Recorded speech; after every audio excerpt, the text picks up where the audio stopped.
Welcome, welcome, welcome. Greetings. You found your way to Z Show with, well, me, your host, Z. That's right. Angela says that she missed me. I miss you back, Angela. Much love. Greetings, all.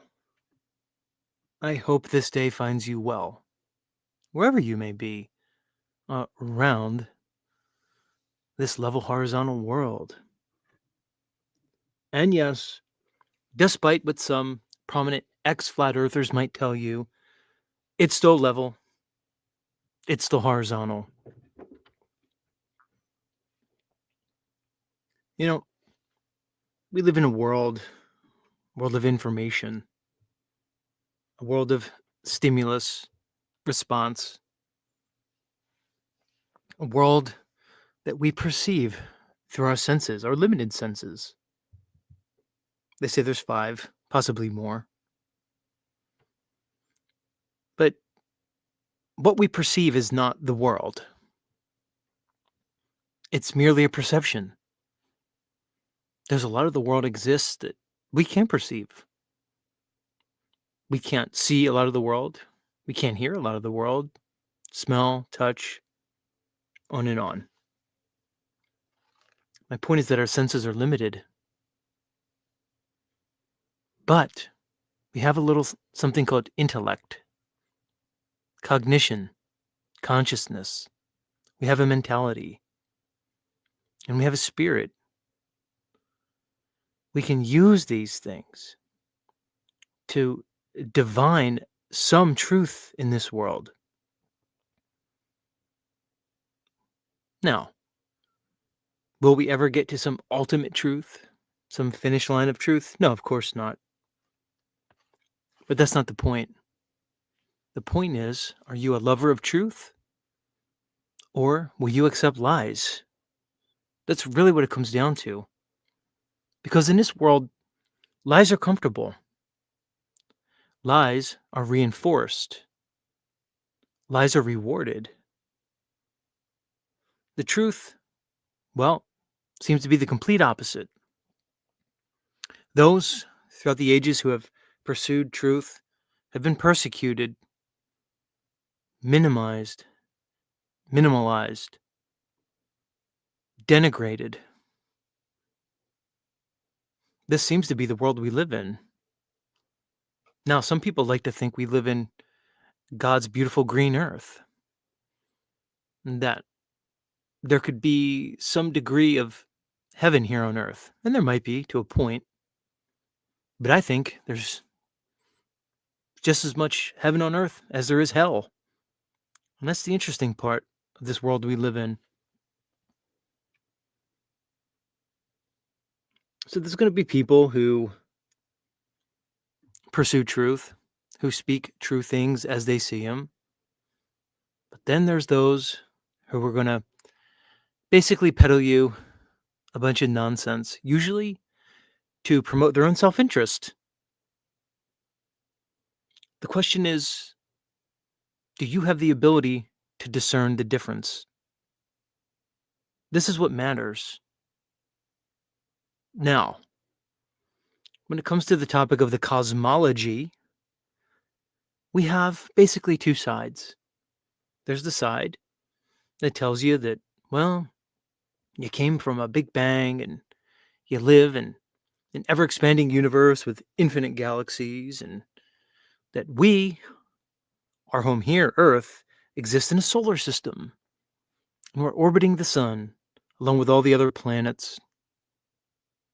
And we're rotating as we're doing so at a speed of over 1,000 miles an hour at the equator. Which, for anybody keeping score at home, that's much faster than the speed of sound. Then we have the other side. We have the side that's kind of questioning things. The side that kind of says, hey, well, when I look at those claims that you're making about this world, they don't seem to hold up. And as a matter of fact, they're actually impossible, based on physics and practical demonstration. Now, this other side may not have all the answers to the cosmos. This other side may not have a model regarding how the heavens work. But here's a simple truth: neither does this side of science, neither does the opposing side. You see, just because somebody gives you a bunch of answers, makes a bunch of claims, doesn't make them true. Even if they're propagated endlessly, repeatedly throughout the halls of academia, from the government, from the religions, through popular culture, even though they may indoctrinate you with that information from the very moment you're born, doesn't make it true. Because for something to be true, it has to be substantiated. That means proven through evidence. No amount of emotional appeal, no amount of appeal to authority, no amount of appeal to emotion will ever make an untrue thing true. This is simply the way it is.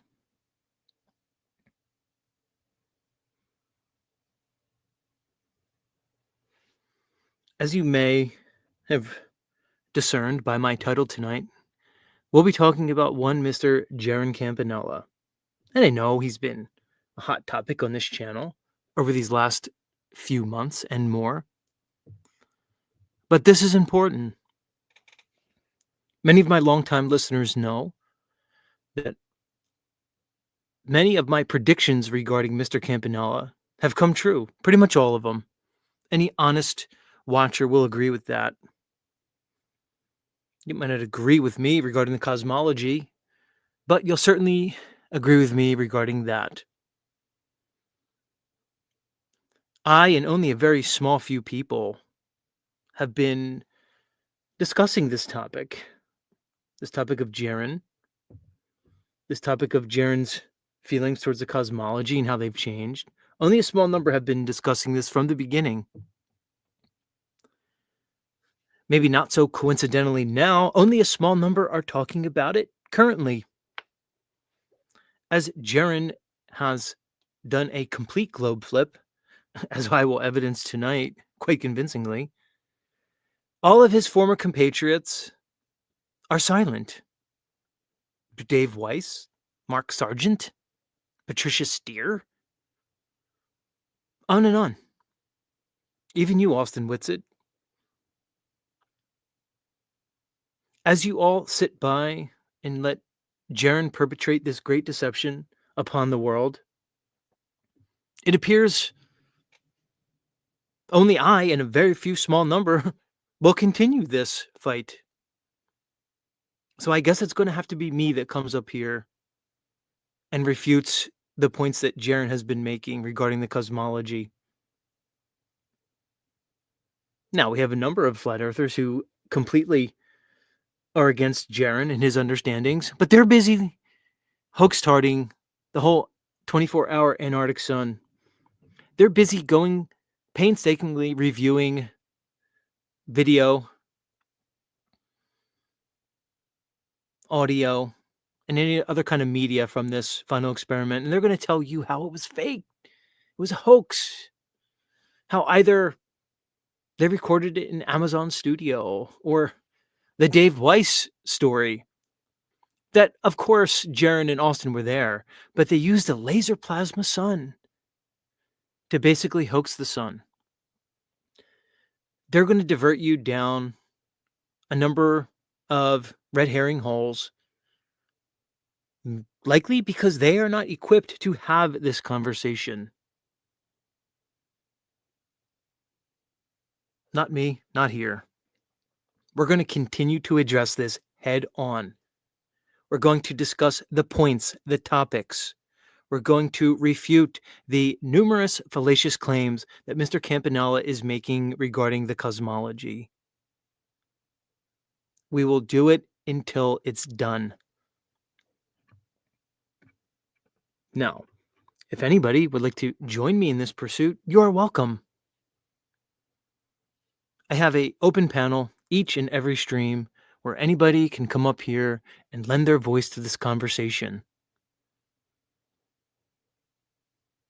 It's time for the people of truth, the people of consciousness to speak up.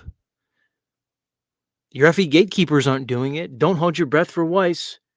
Don't hold your breath for Sargent or Dubé, on and on.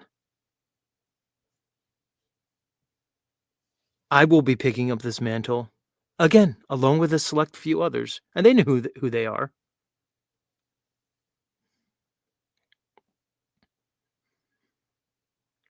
Our friend King Steven asks, are Z and Jaren related? Steven, I'm going to treat that as a racially insensitive comment.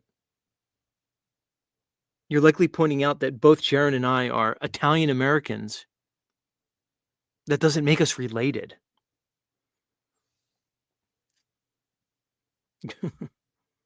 Speaking about ethnicity, Christopher Allen just says, Weiss the Jew. That pretty much sums it up. But no, Jaren and I are not related. Oh, that would be a twist. That would be something. If I find out at some point that Jaren and I are related, it would be some Empire Strikes Back like twist. Where Luke pretty much finds out Vader's his dad, for anybody who's not paying attention to Star Wars. That would be something. And that we find out our father is, I don't know. Who knows? But alas, to my knowledge, Jaren and I are not related. Although, Steven, you've consistently pointed out the similarities between the two of us. I don't see it. I don't know. Maybe you guys see it. I don't. But I do know somebody that is related to Jaren. And this person is a frequent contributor to Z Show. And he's really close to Jaren. He's very close to Jaren. Pretty much as close as you can get. Maybe I can get him up here. Where is he? I need this guy up here. Let me see if I can get him on the phone.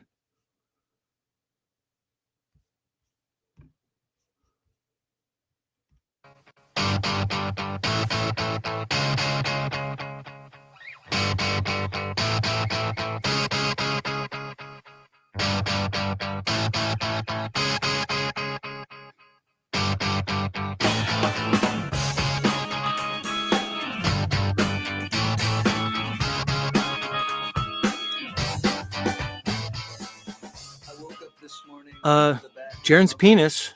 You're on Z Show. You're live. Hey everybody. Hey Z. It's good to be back on your show. Great, Jaren's penis. I'm glad you can be here tonight.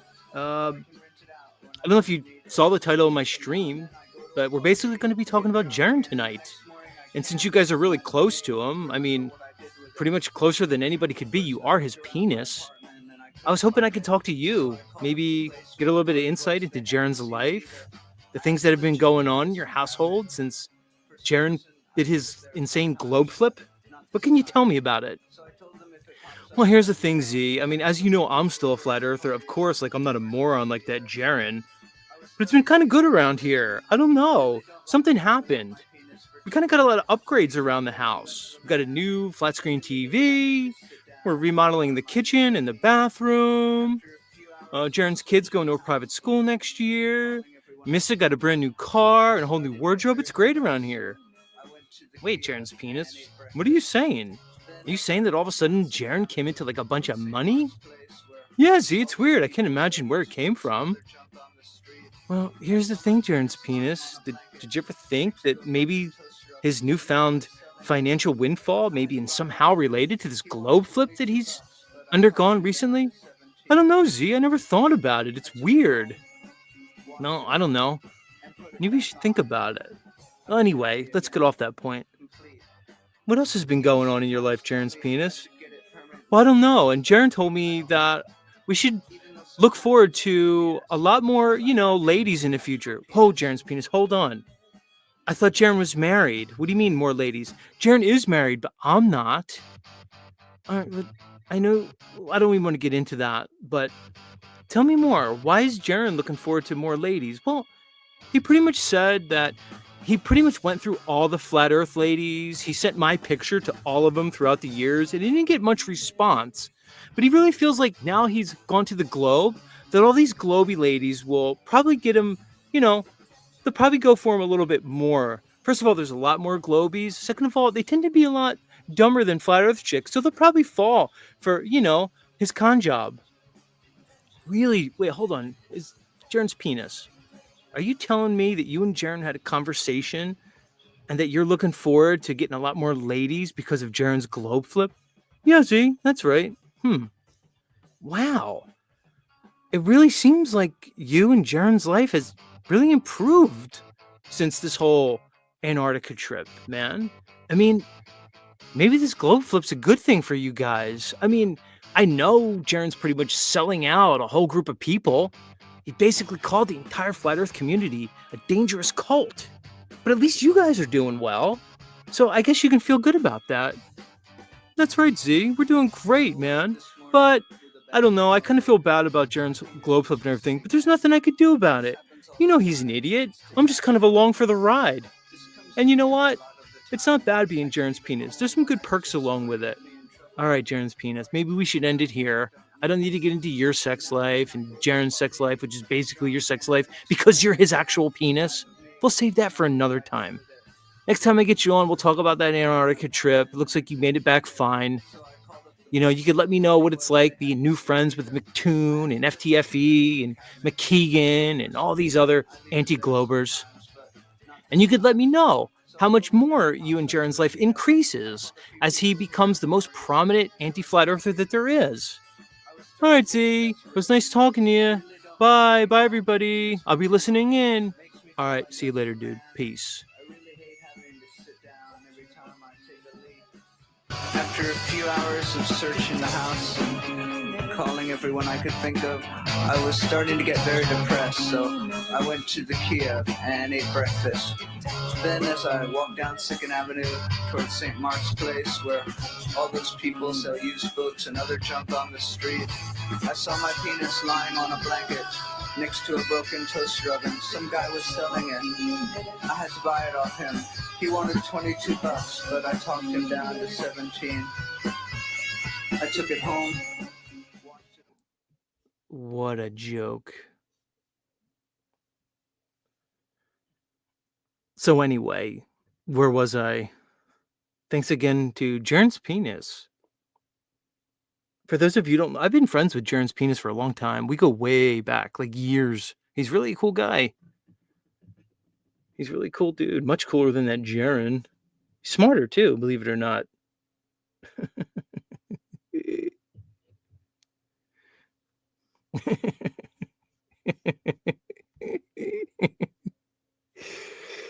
Where do I go from there? Sometimes you just got to drive it into the ditch. Oh boy. Much love, everybody. Much love. Yeah, that's the question. Who got to Jaren? Who got to Jaren? Because at this point, it's quite obvious. Somebody got to him. I don't want to go around making claims, but I'll make that claim. Jaren, you got, dude. What you're doing is insane. Hey, for anybody who's not paying attention, Jaren is just basically taking all the globy arguments that he absorbed over the last 10 years in his debates with these people and then using them against the flat earth community while simultaneously using all the anti-flat earth arguments against us. So it's supporting the globe and refuting the flat earth based on everything he's collected over the last 10 years. The only question that remains now is, was he compromised the whole time? Or is this a new thing? That's really all that remains. Because he's beyond, it's beyond deniability that he's compromised. Jaren, you have balls. You have balls to do what you're doing, Jaren. I hope it's good for you. Jaren, may you live 1,000 years. I hope it's worth it, Jaren. I hope when you get to the end of your life and you think back on it, this was worth it for you. What you did. Because there's no way you believe the shit you're saying. It's quite obvious. Maybe we should get into it. Let me start the show. That way we can get into this. Let me get back to my music. I got into Jaren's bullcrap. Where are you, Weiss? Sergeant? You guys gonna pretend like I'm not here and Nachiketa is not here? Where are you? You're gonna sit here and let this happen? This is absurd. You all should be outraged. This is insane. You're all compromised. It's quite obvious. Talk about a Hegelian dialectic. YouTube promotes all your moronic asses over the last 10 years, and you sit here and let Jaren flip. And your argument, Weiss, is it was a plasma laser, son? Are you kidding me? That Jaren was just unwittingly duped into this.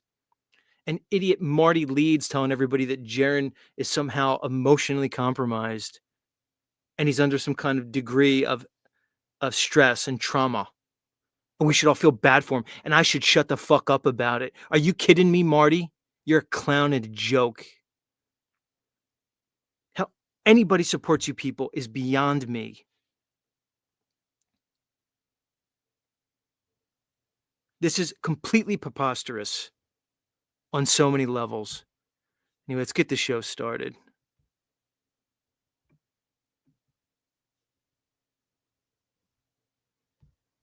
Where's my camera?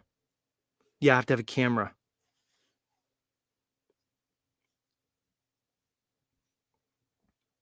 And again, there will be an open panel portion once I get through my presentation.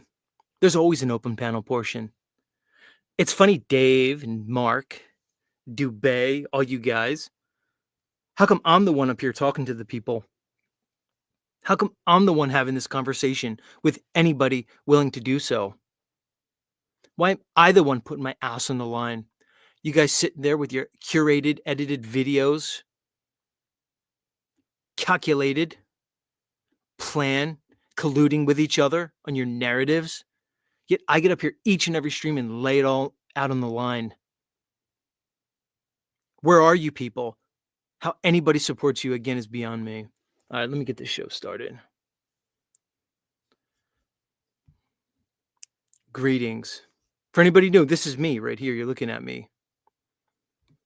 I'm not an AI construct. I'm not some weird chat GPT algorithm or something strange like that. This is me right here, looking at you. Anyway, official opening right now.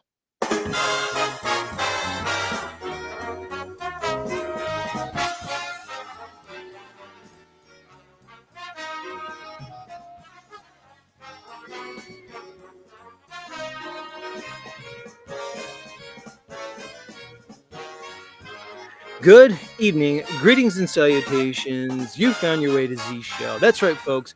It is the end of the rainbow, the bottom of the rabbit hole. And as always, we are broadcasting live and in living color around the level, horizontal, topographical plane that we all call Earth. We are in for a stupendous show. As always, I already hyped it up. We're going to talk about Jaren and his globe flip. It's official now. Jaren said that the Earth is spinning at 1,000 miles an hour.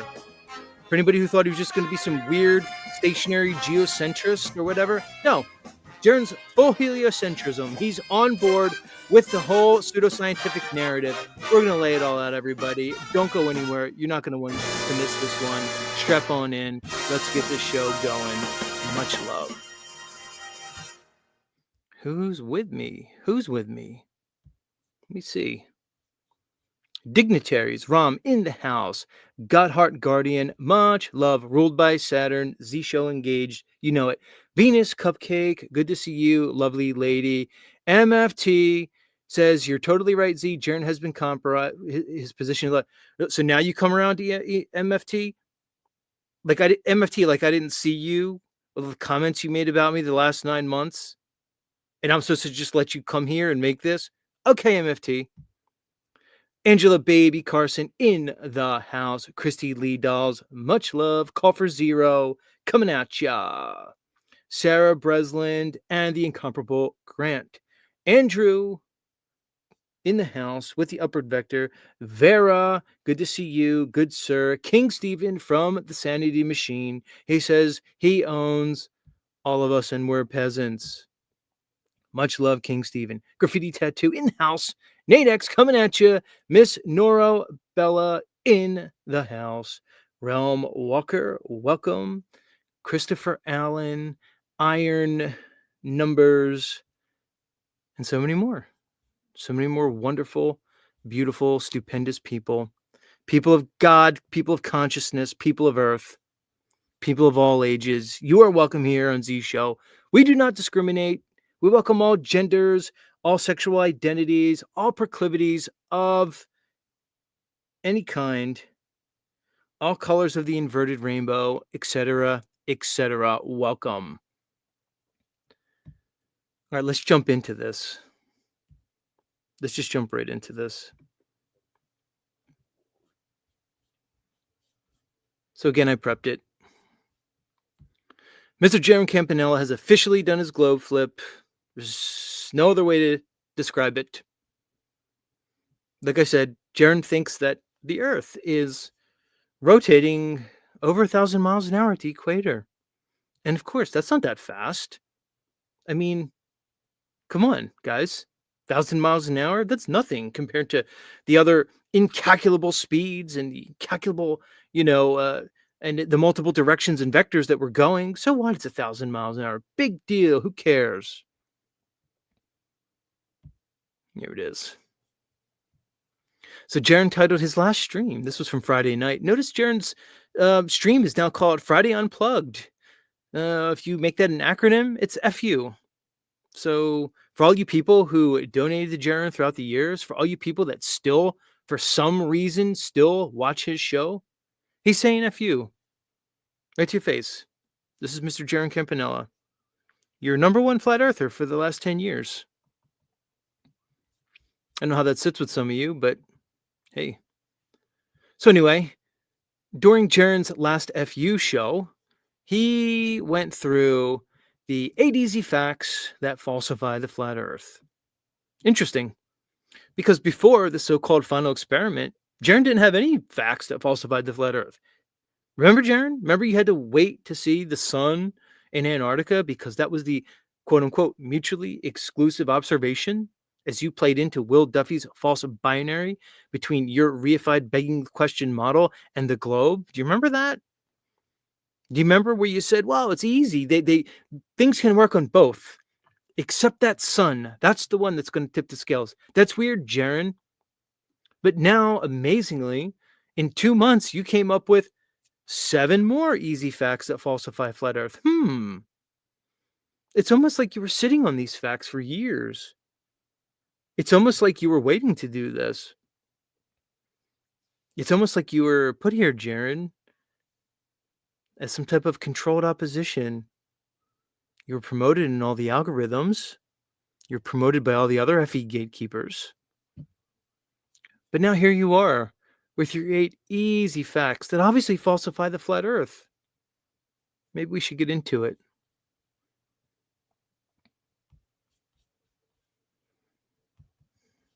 Which best describes you? And I listed 4 things. Either were you a globe believer in 2024, and then you... All right, so this is Jaren. He did a poll. This is interesting. He presented a poll to his audience for this show, and these are the questions. Let's see. The poll question was today, which best describes you?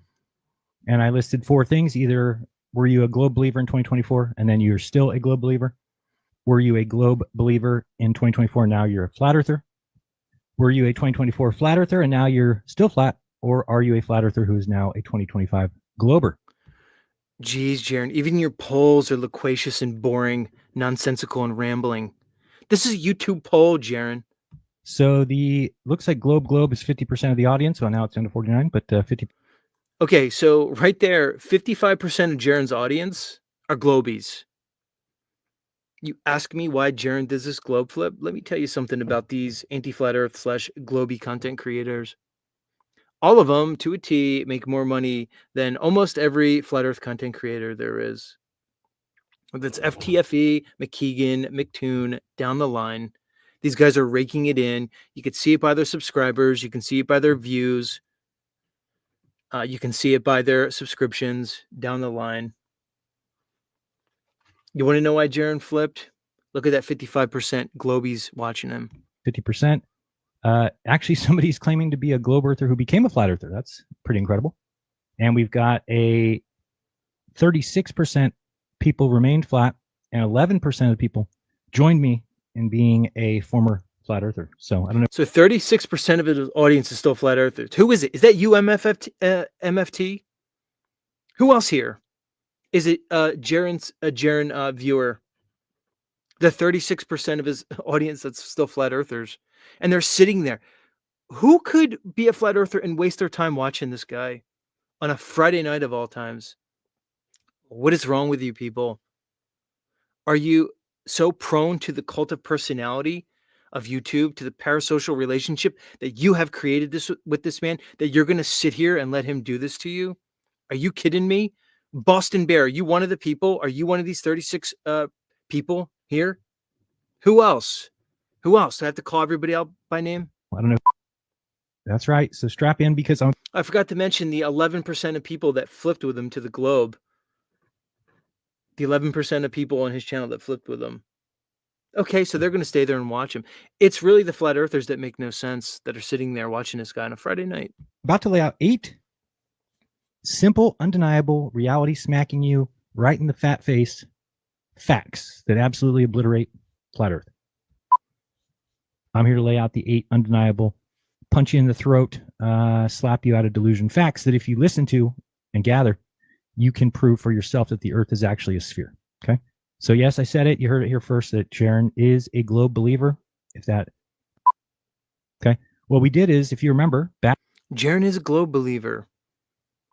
I want all the apologists who came after me for the last 8 months, all the Jaren supporters, the sycophants, I want you to listen to what he said right there. And it gets worse. It's unequivocal at this point. He's claiming the globe. Not only that, he's claiming the heliocentric model because he's claiming a rotating globe. Back in the beginning of flat earth, and I'm talking 10 years ago, everybody who was involved understood the implications of the South. And what it meant was either they're lying about the South or they're being honest about the South. And if they're lying about it, then flat earth is probably the reason. And if they're telling the truth about it, well, then there is no chance of the earth being flat. Okay, so start to see how Jaren constructs his fallacious argument.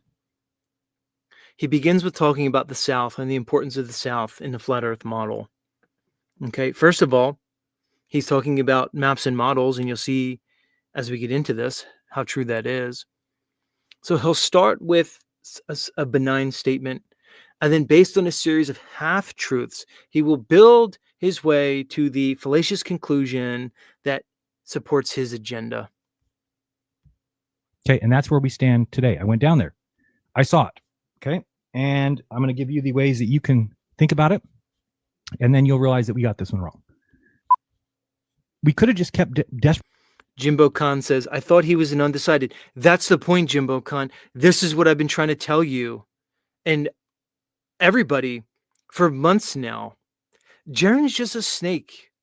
He wasn't going to come out the day after the final experiment and say, I believe in the globe and the heliocentric model and we're rotating. Of course not. He did it slowly. Some people like me had the foresight to see this and tell all of you this before it happened. Now you're seeing it. That's how these things happen slowly.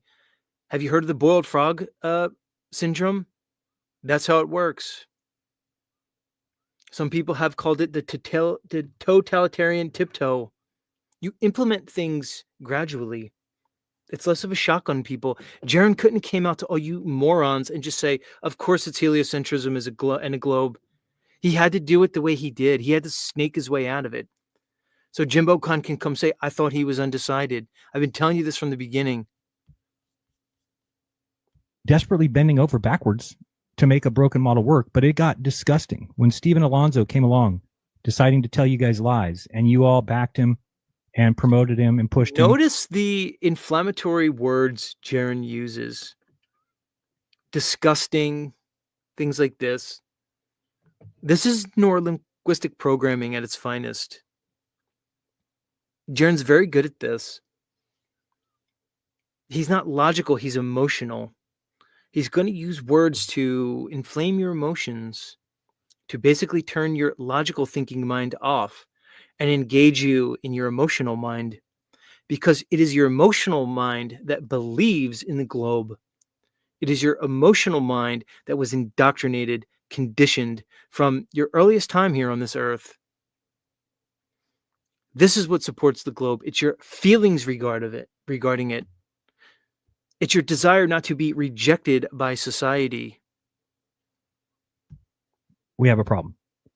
When we steal from the globe Earth, what the globe says the observation should be, we place it on a flat map and say, oh, we predicted that. That's disgusting. It's gross. You should be, It's gross. So, Jaren, as you just make a completely fallacious argument, as you sit here by yourself, unchallenged by any of the Flat Earth gatekeepers, we watched you on that Globebusters as Austin played with his kid for an hour as you went on with this type of nonsense on a show called Globebusters. As you sit here unchallenged and make no arguments and appeal to our emotions, are we supposed to believe this? This might work on some people, but just the slightest bit of scrutiny completely topples everything Jaren is saying. Knocked out of contention with that. But sometimes reality is just reality. And sometimes you realize that, you know what, there's some things they can't fake. One of those things is the shape of the earth. Okay, and we'll get into that and why that is the fact. But sometimes the truth is actually what the mainstream says it is, mostly because there's no other way it could be. So this is Jaren logic again at its finest.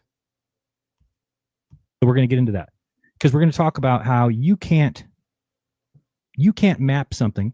Let's say that you have a flat world and you map it on a sphere.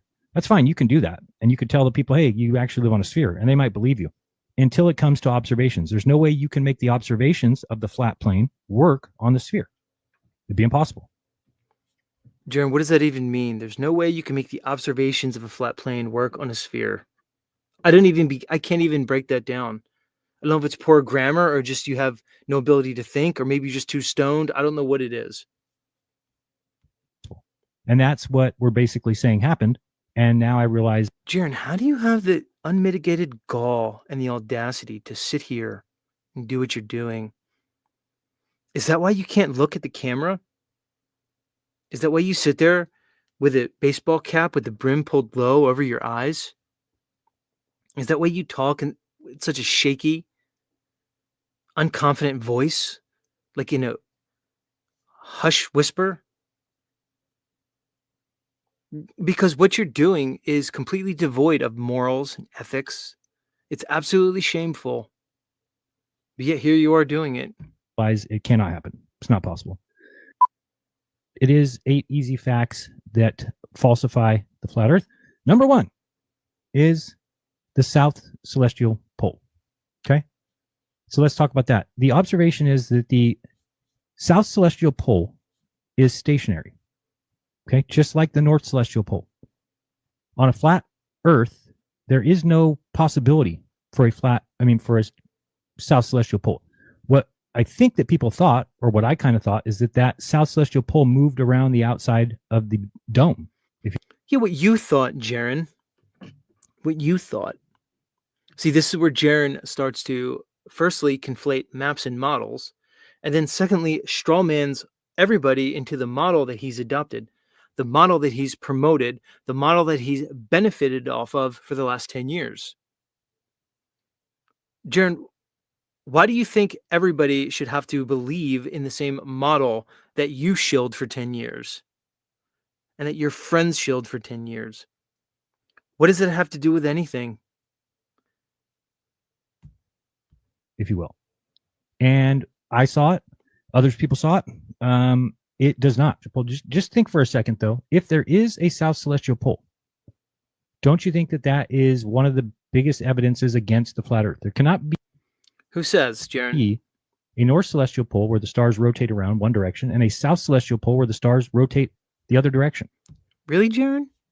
Now, you'd be correct if we just all accept the same reified begging the question model that you're promoting.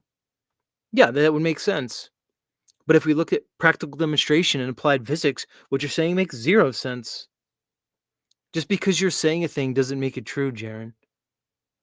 Just because there appears to be a south celestial pole doesn't make the Earth a globe. What about the optical sky can invalidate the physics of the ground when we know the globe is physically impossible? Physically impossible. I'll say it again. Physically impossible. Now, a lot of content creators are going to get here and they're going to tell you there is no south celestial pole. I'm not one of those. I was here for, again, months and months telling anybody who would listen that when they got there to Antarctica, they would see a 24-hour Antarctic astral sun. Okay, along with that, this idea of a south celestial pole is completely complimentary. There's no problem with it. But you have the Flatzoids of the world, the Soft Soul Daves, etc., King Nico, even Dubé, on and on. They're going to tell you that the whole final experiment was fake, that there can't possibly be a south celestial pole. As they cling on to this model of a circling sun over an AE map, a simplified model, a model ignoring perspective, a model that's completely unevidenced. I'm not going to do that. I'll tell you here that there very likely is a south celestial pole. Have I been there? No, I have not been there. But I looked at evidence. I can look at the solar observation data from the most southerly points on this Earth. I can hear reports and testimony from the thousands and thousands of people who have made their way down to Antarctica and even indeed to this south celestial pole. Celestial, that means a sky pole. Doesn't have anything to do with a globe. For anybody who wants to conflate my words here and say, oh, look, Z's actually shown for the globe, you're just either uneducated or you're unwilling to listen to my argument. We're talking about the optics of the sky. There's completely no relation to the ground, no matter what Jaren's telling you. Jaren is going to give you eight so-called easy facts that falsify the flat Earth, and they're all about the sky. None of them have to do with the ground. You know why? Because there are no physical, demonstrable facts based off practical demonstration that can falsify the flat Earth. You see, here's the thing, Jaren. The sky can't be tested. The sky can't be measured. You can't validate anything in the sky. You can't substantiate anything you say about the sky. All of your points are completely unsubstantiated. They're based on optics, optical things. What do you know about this world? Optics are illusory. The optical world is not the physical world. The world we see is not the world we touch. This is evidenced. We know this if we just think logically. When we look at the train tracks, they appear to converge and come to a point in the distance, but we know in reality they do not. These are facts. So as Jaren sits here and gives you 8 points that all have to do with the sky, he's never going to tell you anything about the ground. On a flat Earth, it just doesn't work. We've got 2 celestial poles in flat Earth, or in the Earth. And flat Earth cannot, only on a sphere could Australia and Africa and South America all see the same south celestial pole in their southern sky. Only on a sphere can Australia, South America, and Africa see the same celestial pole in the southern sky. Here we go again. Jaren with a classic false binary, the same false binary, maybe not so coincidentally, that was presented by Will Duffy, the same false binary that's presented by all the anti-flat earthers that Jaren is now so cozy with. So that's the only option according to Jaren. It's either the flat model that he espouses or a globe. Of course, it can't be any of the infinite possibilities that lie in between those two polar opposite ideas. But Jaren, as he sits here and benefits from all the new globies that are following him, and that I'm sure there'll be much, much more to come, he's going to tell you that there's no way, other than a globe, that you can see basically the South Pole star and the circumpolar stars from those three diverse locations, unless it's a globe. Totally ignoring the illusory nature of optics, totally ignoring the apparent nature of the celestial bodies that is admitted to even in the so-called globe model. Now, Jaren's going to give you those two options. He's going to use a litany of logical fallacies to try to convince you of his point. Number 2 on our list is the South Pole exists. Okay. So using solar angles and a sun tilt, I can confirm the existence of the South Pole. Now, it's just like the North Pole. If we know that the North Pole has a star above it named Polaris, that the stars rotate around in a... So this is where Jaren is going to use basically a false equivalency. He's going to say, well, we know in the North Pole, X, Y, and Z. So, of course, it's going to be the same in the South Pole. Why not? A counterclockwise fashion.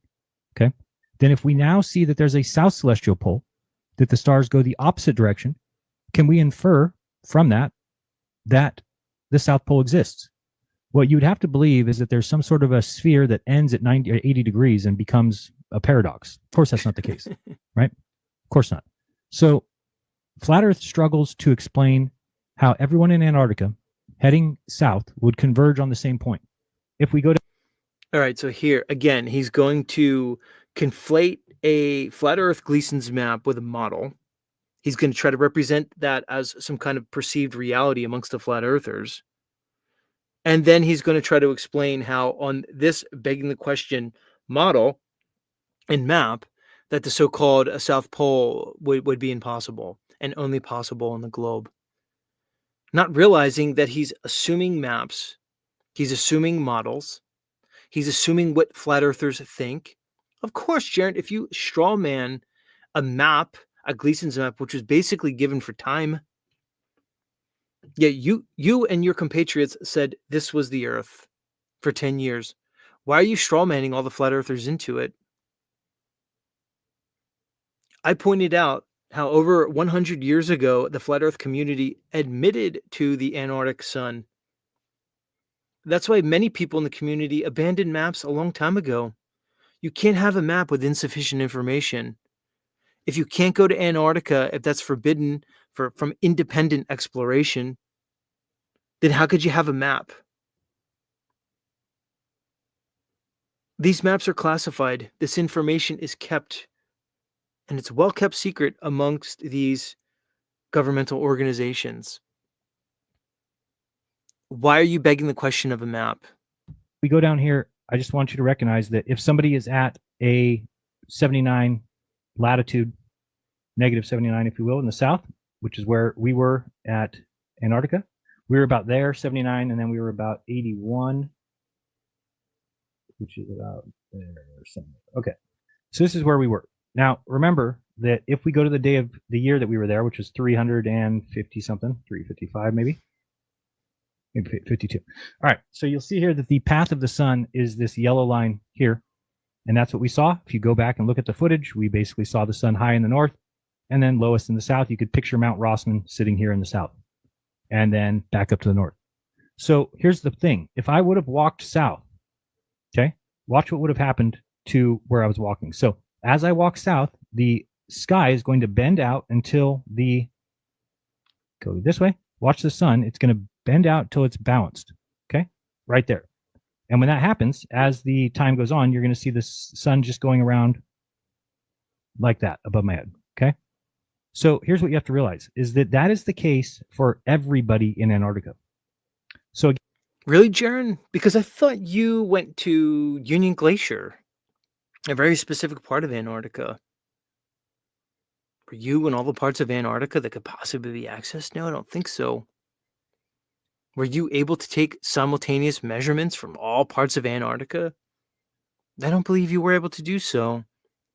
But you're going to make this assertion here based on no evidence whatsoever. Yeah, Jaren, if you assume that Antarctica is a ring around this Earth, then maybe you could make the argument you're making, but it's a straw man argument. Anybody with a mind can see this. Again, for the last 8 or 9 months since you've done this insane globe flip, you've done nothing but present basically faulty logic as you confirm the bias of all the globies that want to support you now. So again, if I was here again, we're going to move this back to where it was. It's negative 79. Okay. If I walked towards the lowest part of the sky of the sun. Okay. So here I am. Let's get inside this little bubble here. Okay. And we are watching the sun. Can I see the yellow? Okay. We're watching the sun go around. And you notice that it gets to, I know it gets confusing because of all these lines, but we're watching this sun here. Pay attention to that. Here it comes.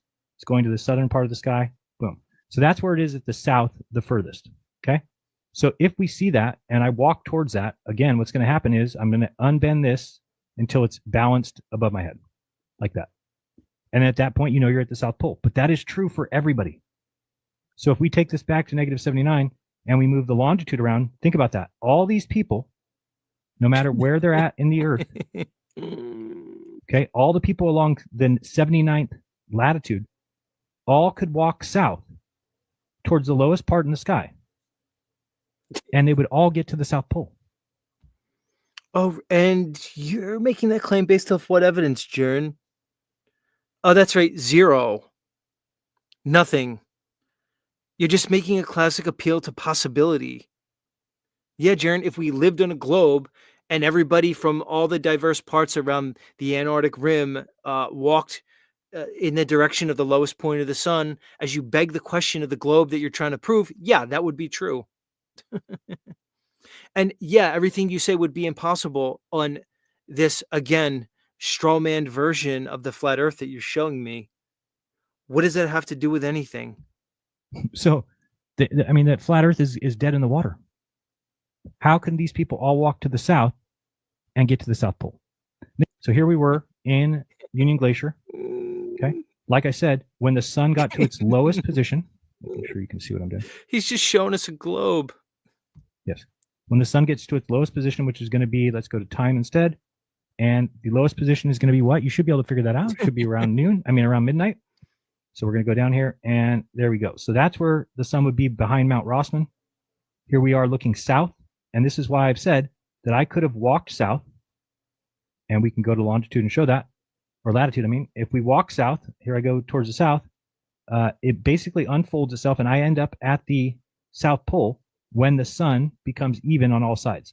Now remember, if this goes back to 79, that no matter where you are on this circle, the same thing is true. Again, Jaren, really? Based on what? See that?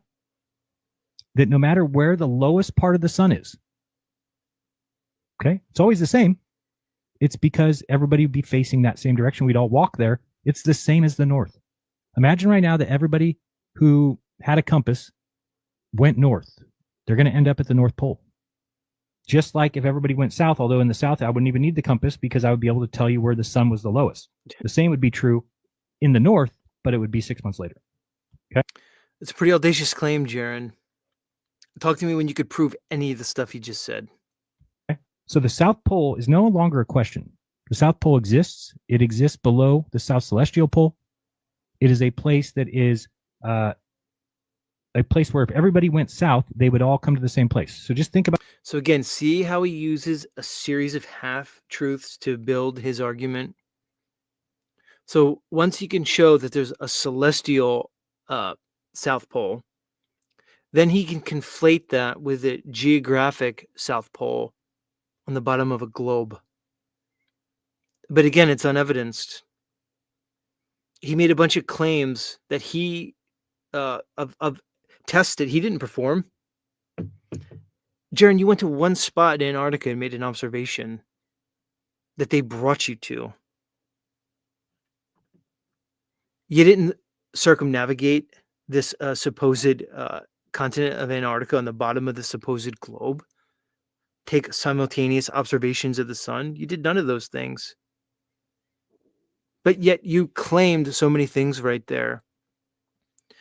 This is how propaganda works. This is how manipulation, exploitation works. Think about the flat Earth. Is that the same truth here? If everybody went south, do they all get to a pole where the stars rotate above them? No. The flat Earth cannot explain how everyone in Antarctica heading south converges to the same point. No matter where you're at in Antarctica, no matter where you're at in the world, head south, you're going to converge to that same place. The South Pole is directly below the South Celestial Pole. It matches explanations and expectations on a sphere. And if the Earth were flat, the convergence wouldn't happen. Instead, people would be spreading outwards, getting nowhere near each other. And that would be a paradox, because if the sun was the lowest at those places and people were walking that direction, the sky has to unfold. That's what it does.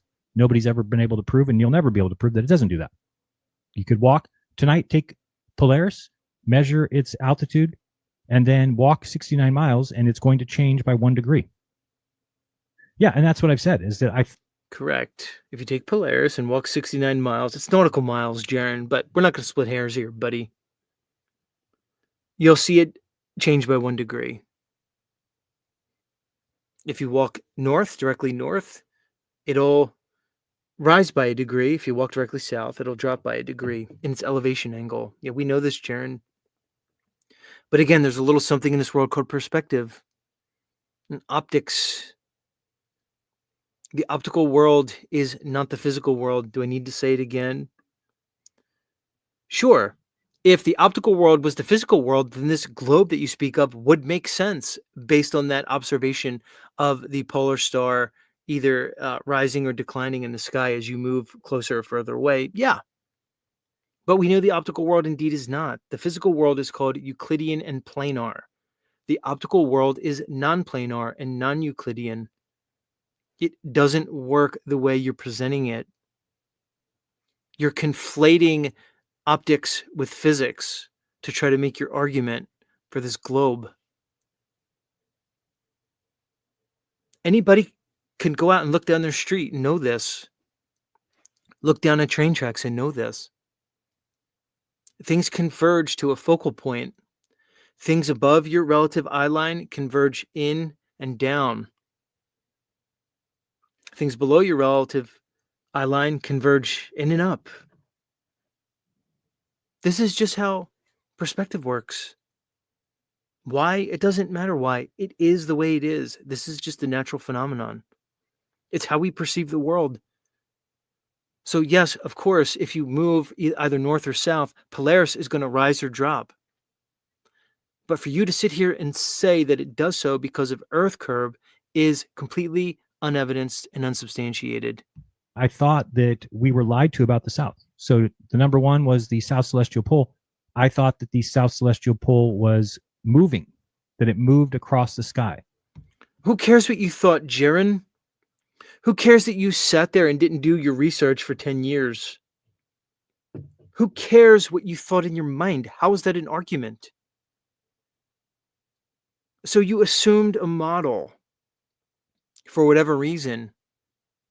I know for a fact that you ignored evidence that was presented to you that contraindicated that model, evidence that was presented to you in 2017 regarding solar observations of the stars. I saw you gaslight people. I saw you smear people.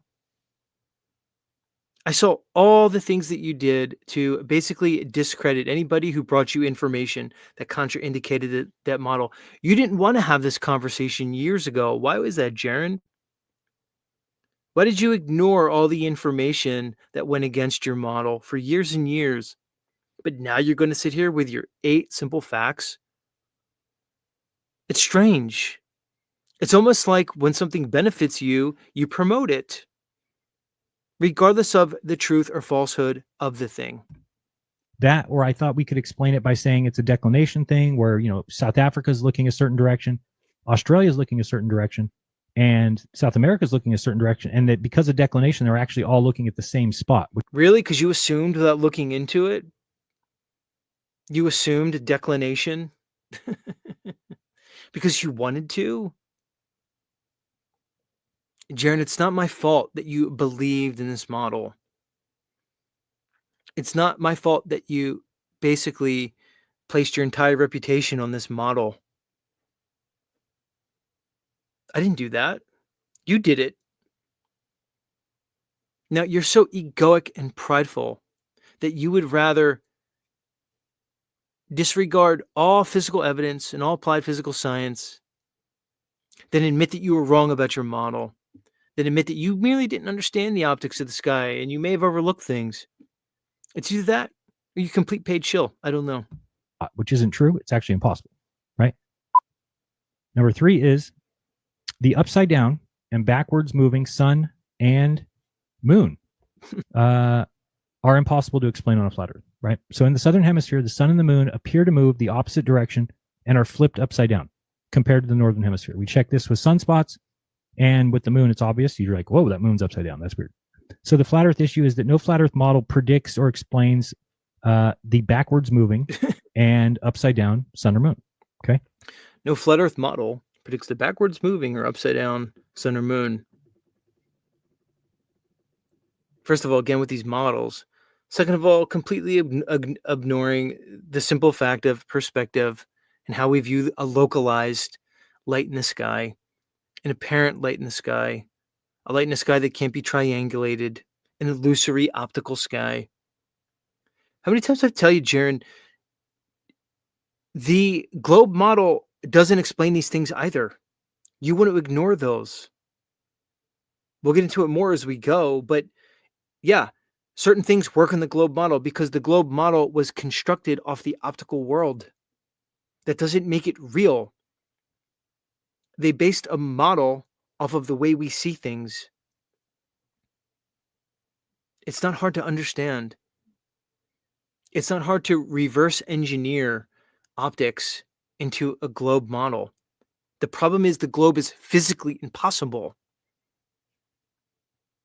Now, Jaren, either you don't understand this or you do understand it. And again, you're completely compromised. But either way, I'm not going to let you slide.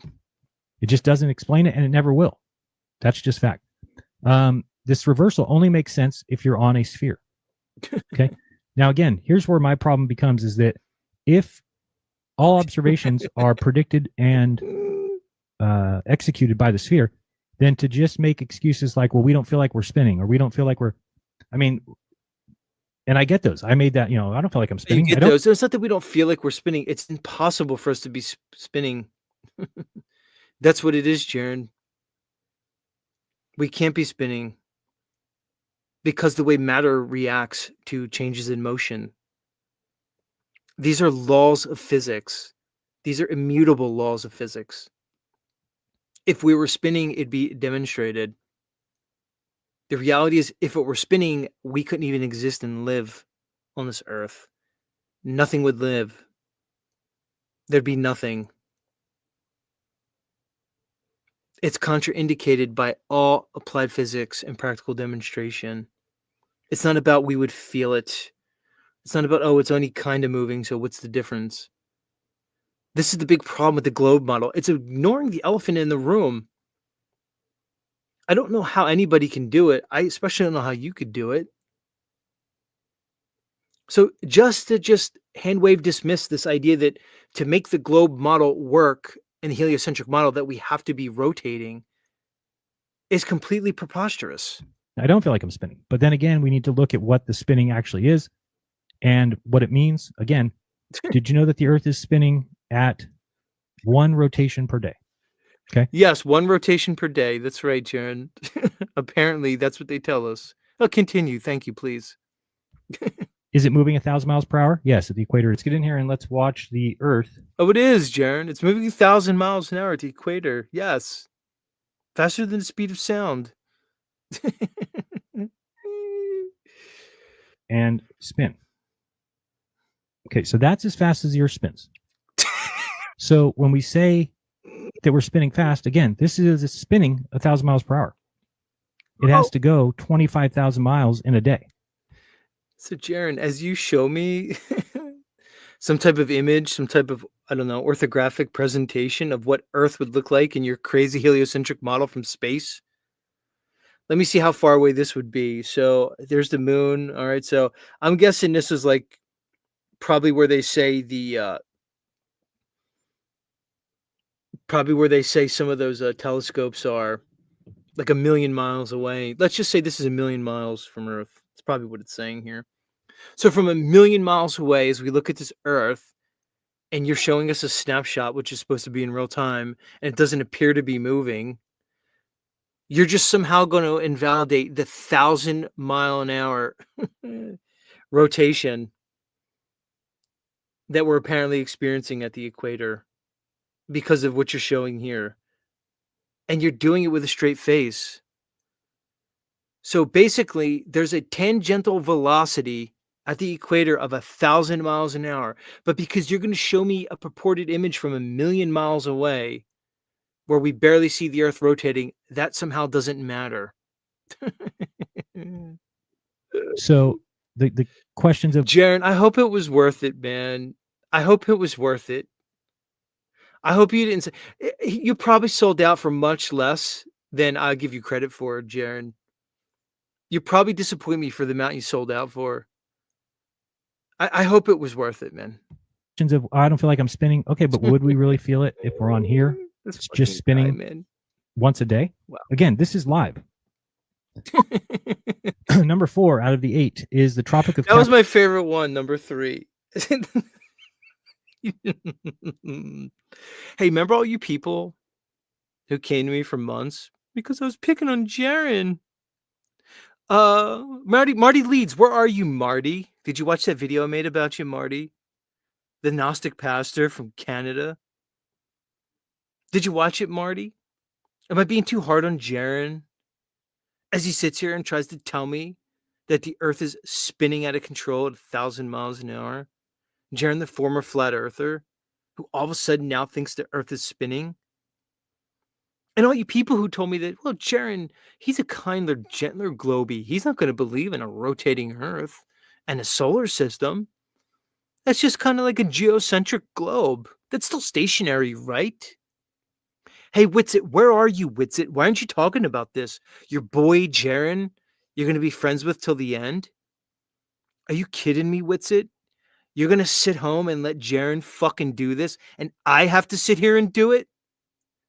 There's other stuff I'd rather be talking about, guys. I have a lot of stuff I want to talk about. I want to talk about the mystery schools. I want to talk about consciousness. I really want to talk about the Old Testament. There's a lot of things I want to talk about.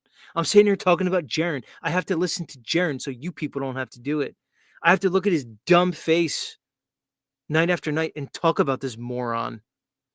What's your problem, Witsit? How about you, Shane St. Pierre? You're not going to talk about this asshole? And whatever your name is, Space Audits guy, Alan? You're going to let Jaren get away with this? You guys sat there on Globebusters and let this dumb son of a bitch go on and on and on about the globe, and you all sat there silent? Are you kidding me? And Zach, don't even get me started on you, Zach. I got to do this. Me? Okay. Capricorn direction. Okay. The observation is that the Tropic of Capricorn bends left, okay, counterclockwise in the southern hemisphere. The flat Earth issue, on a flat Earth map, the curve should bend right clockwise, especially when you're looking west from South America. But observations on the flat Earth map that you and your shilly compatriots gave us for 10 years, that same flat Earth map, the same flat Earth map that is reified by all the Hebrew cosmology believers, that they just have to hold on to because they think otherwise, I don't know, would invalidate their entire religious belief. That flat Earth map, the unsubstantiated flat Earth map. Jaren, why do you have to straw man what flat earthers believe to make your arguments? Why aren't you talking about practical demonstration? Not once has Jaren talked about a physical practical demonstration. You know, a real thing, a thing that could actually be measured, tested, and repeated. Something that we can actually use science on. No. All Jaren has done to this point and continues to do is talk about the optical sky. Prove otherwise. Okay. So sunset angles and known celestial mechanics confirm that the Tropic of Capricorn curves around a sphere, not a flat plane. This is not a question anymore. It's not a question anymore.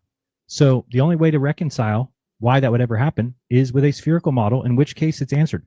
So here's the weirdest thing for me is that think of all the explanations for all these things that we've heard. Oh, it's dome refraction, it's dome mathematics, it's whatever. Did you hear me talk about dome reflection and dome mathematics, Jaren? No, not once. Because again, I just don't beg the question of models. I don't assume a thing. I don't presume a thing and then make a bunch of crazy claims about a thing.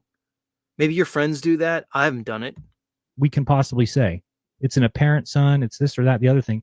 Or this or that, the other thing, Jaren, the same apparent sun that's admitted to by popular science regarding the globe and heliocentric model, the same apparent sun that's admitted to when they use mean time to calculate time around the world, that same apparent sun, the same apparent sun that cannot be triangulated from your globe, that apparent sun,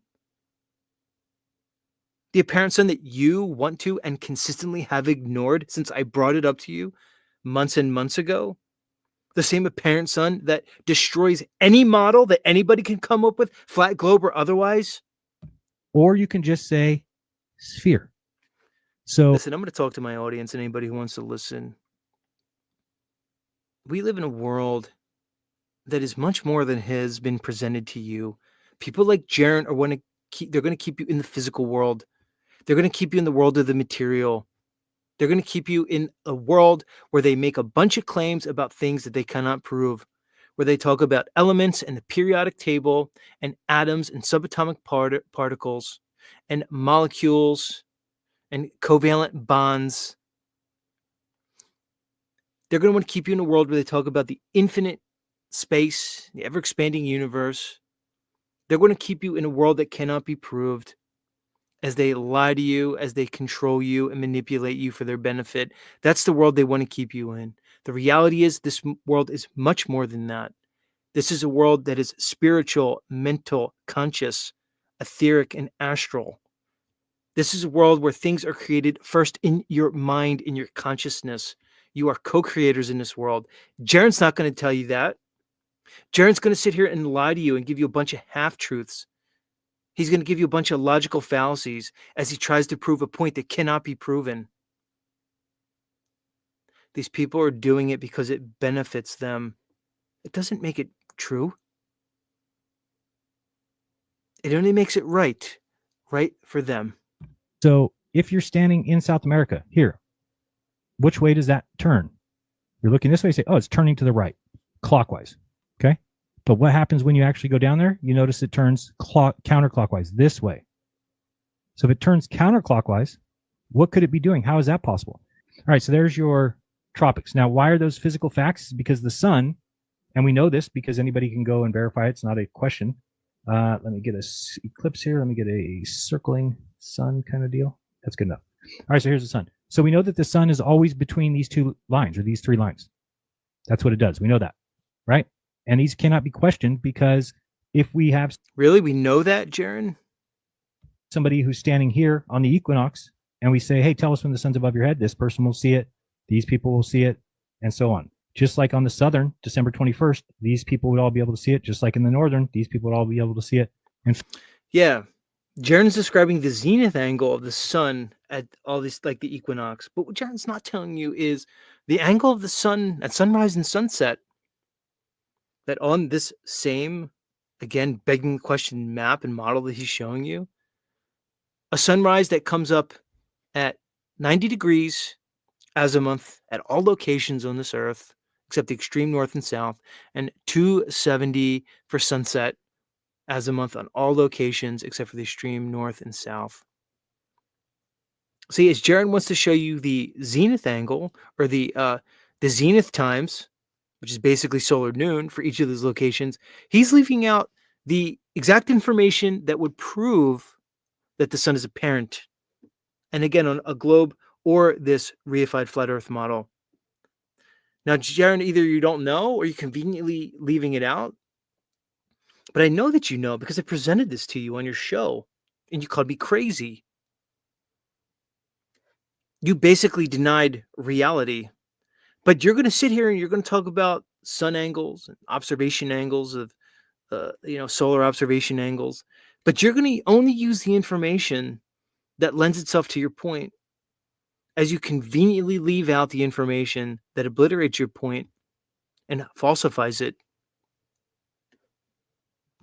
In fact, I think Hawaii, they have Lahaina on the solstice. So basically, Hawaii is going to be out here somewhere because the sun goes right above Hawaii on the Tropic of Cancer at the northern solstice, the June 21st. Okay, we went to Union Glacier. Now, what I want to show you is when we were here, standing in South America, looking this direction, okay, the sun sets over here. Okay, so the sun comes over, and then it goes here. And you're like, what? And then And again, just an update. I'll be starting the open panel portion shortly once we're finished with the presentation. And you'll all be able to come up and talk about this. Anybody. and then the sun goes right in. And it does that for months at a time. Now, here's the thing that you need to understand. If we know, like I said earlier, for a fact that the sun is above the You see how he builds his argument on half-truths? Go ahead, Jaren, continue. Tropic of Capricorn, then when the sun goes this way, guess what that means for the Tropic of Capricorn? The sun goes this way. What does it mean for the Tropic of Capricorn? It means that the Tropic of Capricorn is over here. So if this thing hits Australia pretty soon at midnight, then it means Australia is over here. And if it then hits South Africa, then South Africa is over here. You're forgetting one thing, Jaren, about this globe. It has to move. It has to move. There has to be a little thing called gravity that pulls everything to the center of mass, a little thing that's completely absurd and unevidenced, by the way. There has to be that. There has to be a vacuum of space because there can't be any particles in space, Jaren, because if this globe is rotating at 1,000 miles an hour at the equator, then there can't be any particles in space because over the billions and billions of years, apparently, that it's been spinning, because it needed that much time for us to evolve from basically pond scum. Well, if there was any particles, wouldn't that cause resistance and slow the spinning down slowly over time? That wouldn't work. So for everything that you're saying to be true, you're ignoring all those physically impossible things, Jaren, because how do you have a pressurized atmosphere of Earth next to the vacuum of space that you would need in your model? How do you have Earth rotating 25,000 miles in a day when it's physically impossible? How could you have people sticking to the bottom of the ball when it's completely unevidenced and goes against all logic and reasoning and practical demonstration?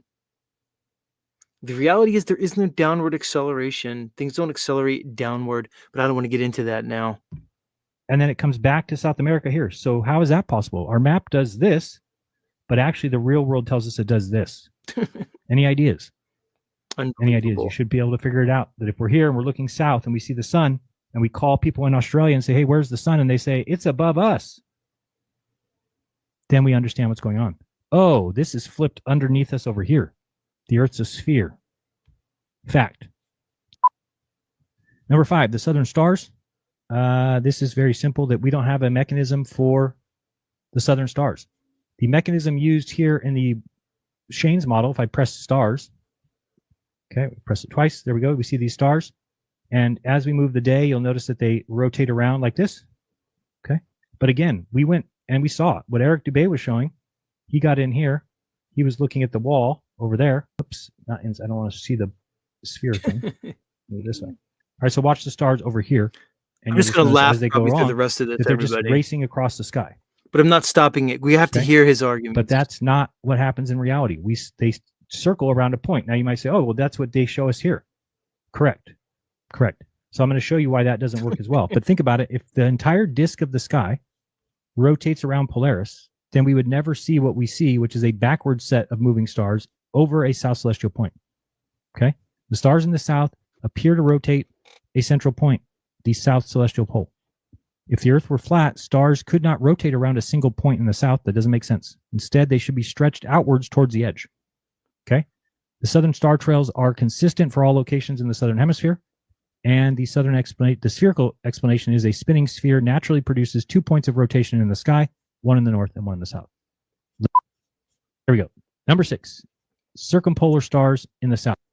I'm wondering at this point, if Jaren did this whole presentation on his own or if he's colluding with his buddies at this point. We know how close you are, Jaren, with all these anti-flat earthers. Seems like you're getting closer and closer by the day. I'm just wondering, like, if you sat here, in between blunts and came up with these. Maybe you did. It couldn't be hard. You sat there and played Flat Earth. You LARPed as a Flat Earther for 10 years. I always knew there was something about Jaren. Always. Even in the beginning. I always felt a little slimy listening to him. I always had a dissonant feeling because he has dissonant vibes. Turns out I was correct. That's why it wasn't hard for me to figure out what Jaren was going to do in the very beginning of this whole globe flip. All it took was for him to say a few wonky things, a few things that went a little south, and I knew. I said, oh, here we go with this guy. Jaren, you've been a slime ball from the beginning, and you're a slime ball now.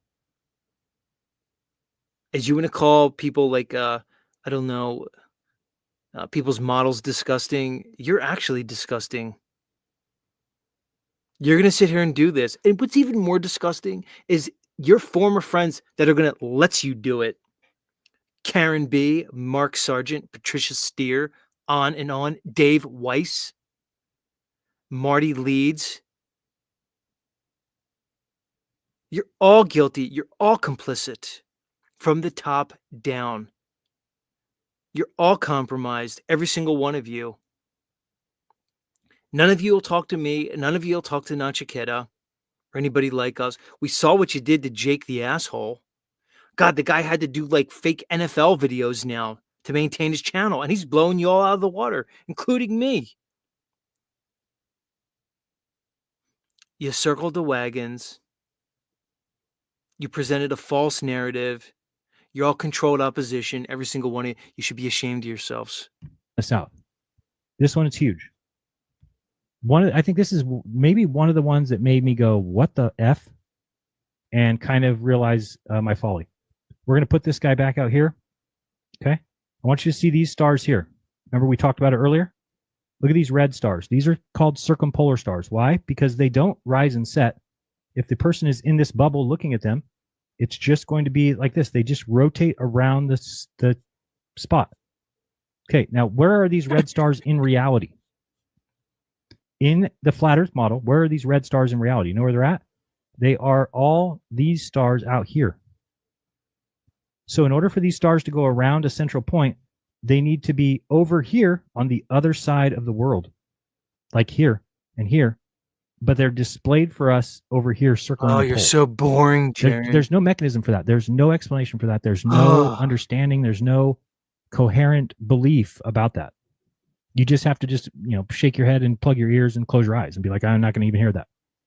Circumpolar stars. And this is something, that guy who asked for me to give my opinion of why that's the case or why I missed that. I never even heard anybody mention it. I've never heard anybody mention it until a week before I went on the trip. When somebody said, what about circumpolar stars in the South? I'm like, what about them?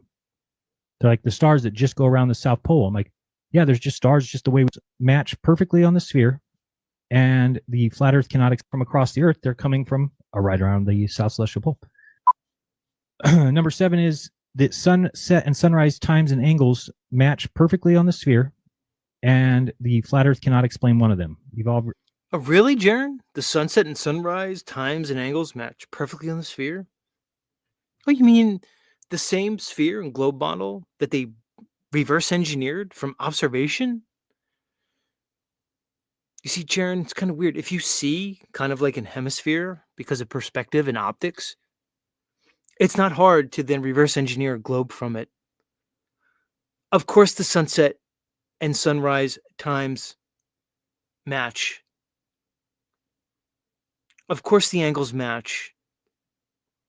Because they're based off of flat Earth observations, dum-dum. Do you not know this? Or are you just lying to us?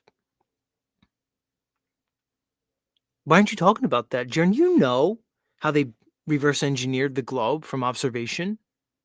You know the way we see is not the physical world. You have the audacity to come up here and talk about sunset and sunrise times and angles. Of course they match. They're just observations. They used it to make a model, a physically impossible model. But we're going to overlook that again, Jaren? Again, the elephant in the room? The physically impossible model that you now adhere to and you're promoting? Obviously, if you've been listening to me the last 4 weeks, I keep bringing up the same topic because it is. Why don't you talk about how the sun can't be triangulated on that globe? Yeah, Jaren. These angles that you're about to bring up, of course they match the globe, as I previously mentioned. But I want you to take multiple diverse points, different latitudes along the same longitude from north to south, at this sunrise and sunset that you're talking about, and see if those angles can be triangulated on your globe. I assure you they cannot. Embarrassing for us to know that if you take this model and you take anywhere, I'm going to put here under sunbeam, okay? This is the sun. No matter what date you do, no matter what year you do, if you then turn on the twilight, okay? So you'll notice here these lines that, and if you look, opponents often place a second apparent flat Earth. So the second apparent sun that's needed on the flat Earth. So flat Earth proponents often place a second apparent sun in their models without reason or rhyme. Oh, really, Jaren? As you want to put the apparent in quotes? When I went on your show and explained to you, to your face, the apparent sun that is admitted to, even in popular academia and science, so-called science. Why don't you mention that, Jaren? You should sit here and lie to your audience and everybody else. This is disgusting. I'm done with it. That was the 8. I presented them all like I wanted to. I subjected my audience to this moron for enough time. Links in the chat.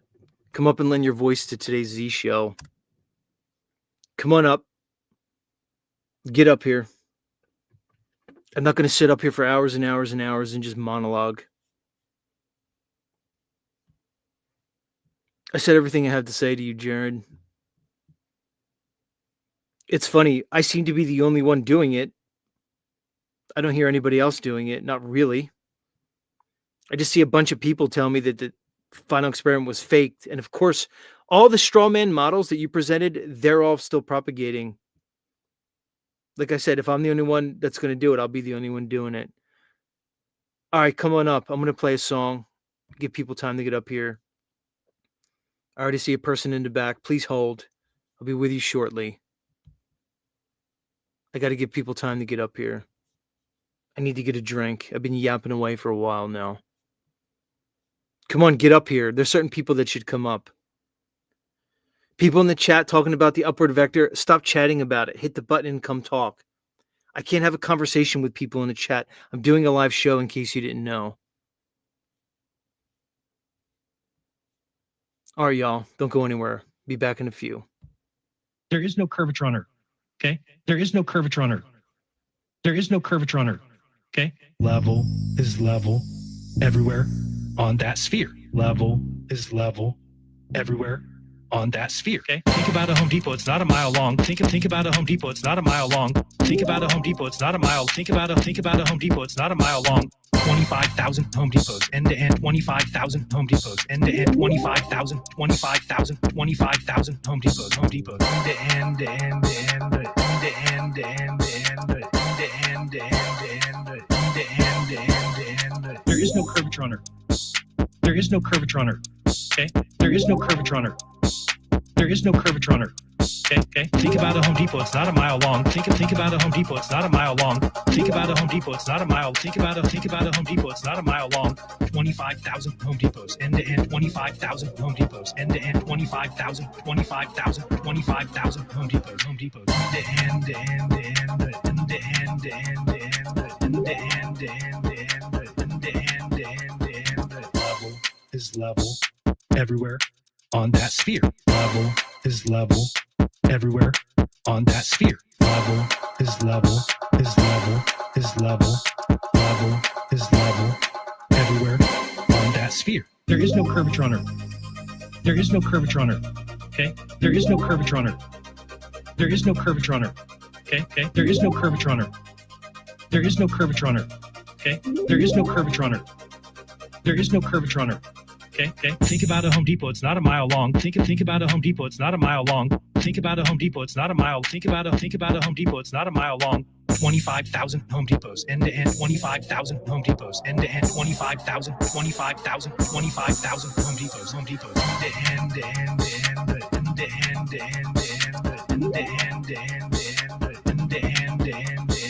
Level is level everywhere on that sphere. Level is level everywhere on that sphere. Level is level is level is level. Level is level everywhere on that sphere. There is no curvature on Earth. There is no curvature on Earth. Okay? There is no curvature on Earth. There is no curvature on Earth. Okay? Okay? Think about a Home Depot. It's not a mile long. Think about a Home Depot. It's not a mile long. Think about a Home Depot. It's not a mile. Think about a Home Depot. It's not a mile long. 25,000 Home Depots, end to end. 25,000 Home Depots, end to end. 25,000 Home Depots, end to end,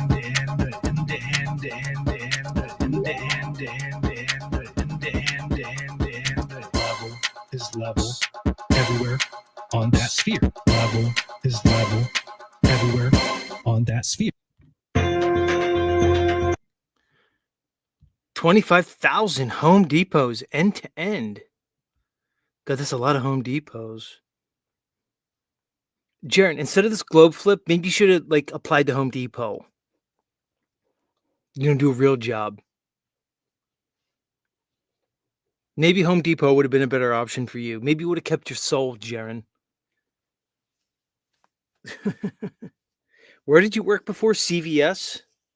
Is that where you worked? CVS to Home Depot? That wouldn't have been bad. I'm sure they would have honored your experience. Your resume would have been just fine at Home Depot. Links in the chat. Certain people who can't stop talking in chat over and over again, people who I banned and came in here with a second account. I may or may not be talking about you, RT. RT, are you so shameless you came in here with a second account? I've got to ban you again, RT. You know the rules. If you want to be unbanned, you have to come up here. You of all people know that, RT. So now I have to ban you again. You're going to come in with a third account? With your dumb cow face that I have to look at? I don't want to see you, RT. If you want to be unbanned, you have to come up here. You have to talk to me about this upward vector thing. You can't sit here and hide in chat. You can't sit here and talk to my audience. It's a privilege to be here. You should know better. The fact that you tried to sneak in here with a second account is completely audacious. My audience knows this. Unbelievable. Infinite Loop, I see you in the back, but it says your device isn't connected. Try to come back in if you could hear me. And much love to anybody in the back. I'm going to try to get you up. There's still some room in the back, so get up here. This is your chance to come up and talk about this. RT wants to come in here with a second account. What are you good for, RT? Maybe recipes, that chili recipe you came up and you told me about? Or that baked potato? I still remember RT's baked potato recipe. I'm going to give it to everybody right now. It's a half hour on 425. Make sure you preheat that oven. Then you take it out and then you put some high heat olive oil on it and then put it in on a baking rack and you put it back in the oven at 375 for 40 minutes. You'll get the perfect baked potato. There you go, RT. I gave away your recipe. God forbid. I don't know what to do after that whole Jeran segment. I listen to that Jaren. It does something to me. It makes me crazy. Jaren's mind is like some kind of infinite vortex, like a never-ending abyss of, I don't know, idiocy. It's hard being in Jaren's mind. I don't want to be in Jaren's mind anymore. Maybe that's why nobody's talking about Jaren. They're just letting him slide. Because they can't take it. It's very arduous. It's too much even. All right, let me start letting people up. Again, please hold in the back. I'm going to try to get to everybody back there. There's no need to get butthurt if I don't bring you up. I just like to bring people up and deal with them, usually on a one-to-one basis. Well, let me bring up my first guest.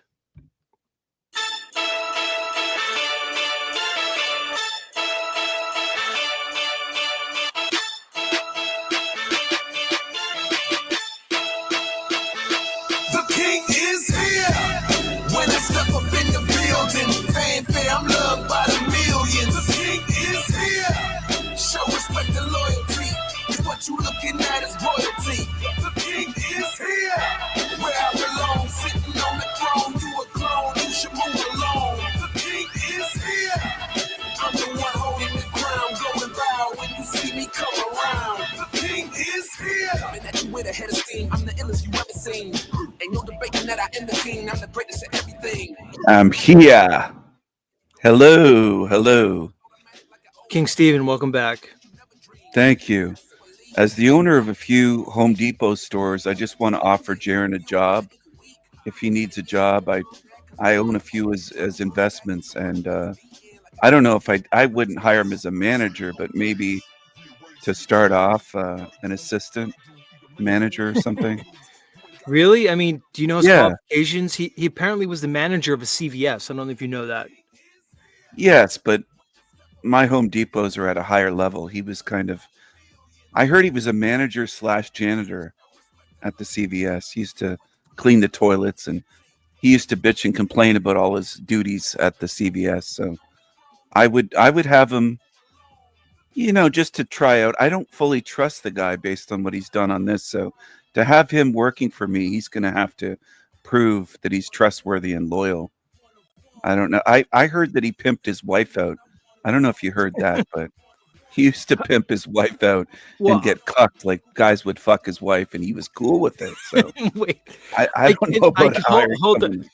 I just want to say I can neither support nor deny that claim that was just levied here against Jaren on this show. I just want to make that here, okay?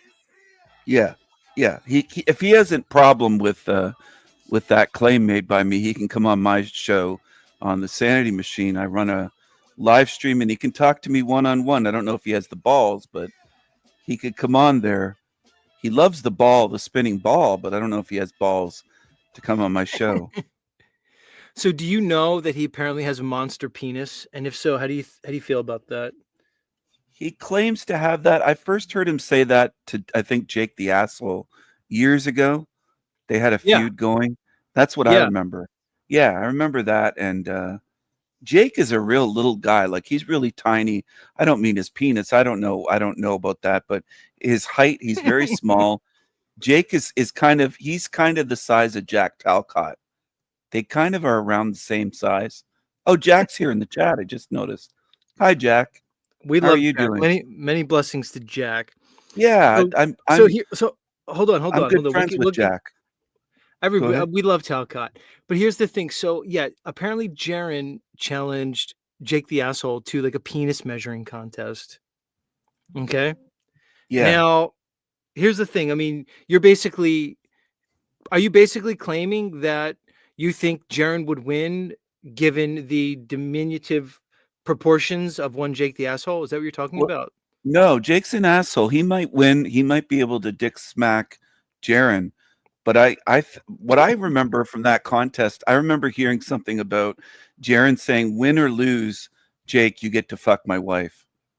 Something like that. I was like, I couldn't believe it back then, but I was like, damn, he really wants Jake to fuck his wife. It was incredible. But I think he wants everybody to do that.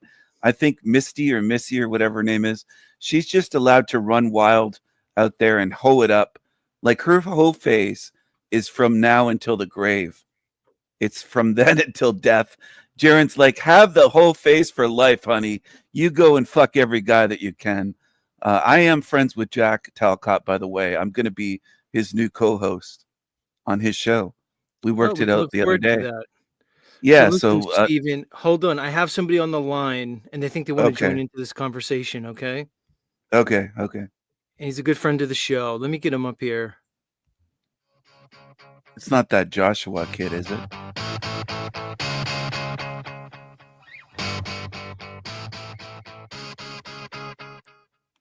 Hi, King Steven. This is Jaren's penis. I don't think we've met, but I'm Jaren's actual member. I have my Oh, were own, you? yeah, I Wait have a my own second. Hey, mind, and I have my own I heard about sentience. you. Yeah, yeah, this is Hey, me. I heard something about you. Did you just go swimming? Did you come out of cold water, or you're looking a little shriveled up, like you're turtled up or something? You Oh no, okay? not me. I'm Are you enormous, King okay? Steven. King Steven, don't Uh, you know how big I am? Everybody in the truth community knows it, especially all the ladies that Jaren sent pictures of me to.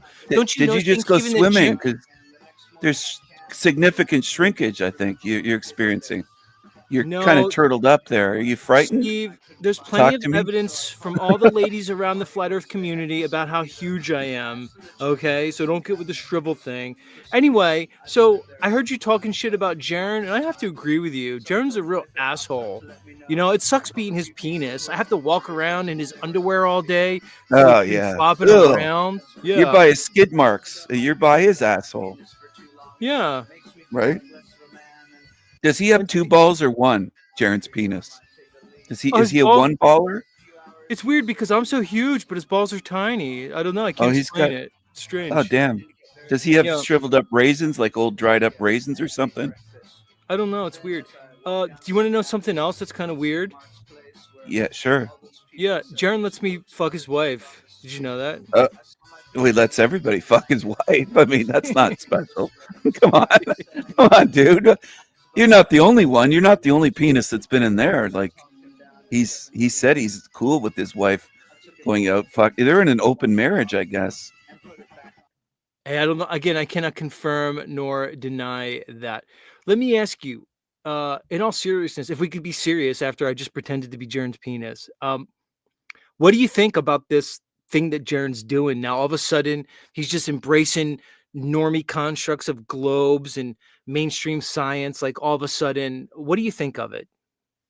I would suspect he's probably getting money. He's probably been getting funding way back from 10 years ago up until now, the past decade, to pull this. I think it was a long term plan to fool people and then to say, oh, well, that model doesn't fucking work. Look, the sun disproves it or this. He's going back. But I don't think he was truly genuine all along. I had my suspicions that he was just a controlled opposition or an agent of some kind back in the day. Because I looked into flat Earth around 2015 or so, 2015, 2016. I was looking into it on YouTube and Facebook, and there were flat Earth groups, and it was kind of taking off. But yeah, I never trusted the guy. Right. So a lot of people have been saying that he possibly was here as a plant for the whole time, almost like, I don't know, like a sleeper cell. And they were ready to pounce on the guy, ready for him to pounce at a certain point. It's possible. I'm not sure.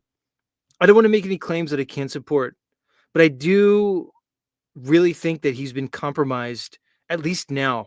Whether he was compromised from the beginning, Stephen, I don't know.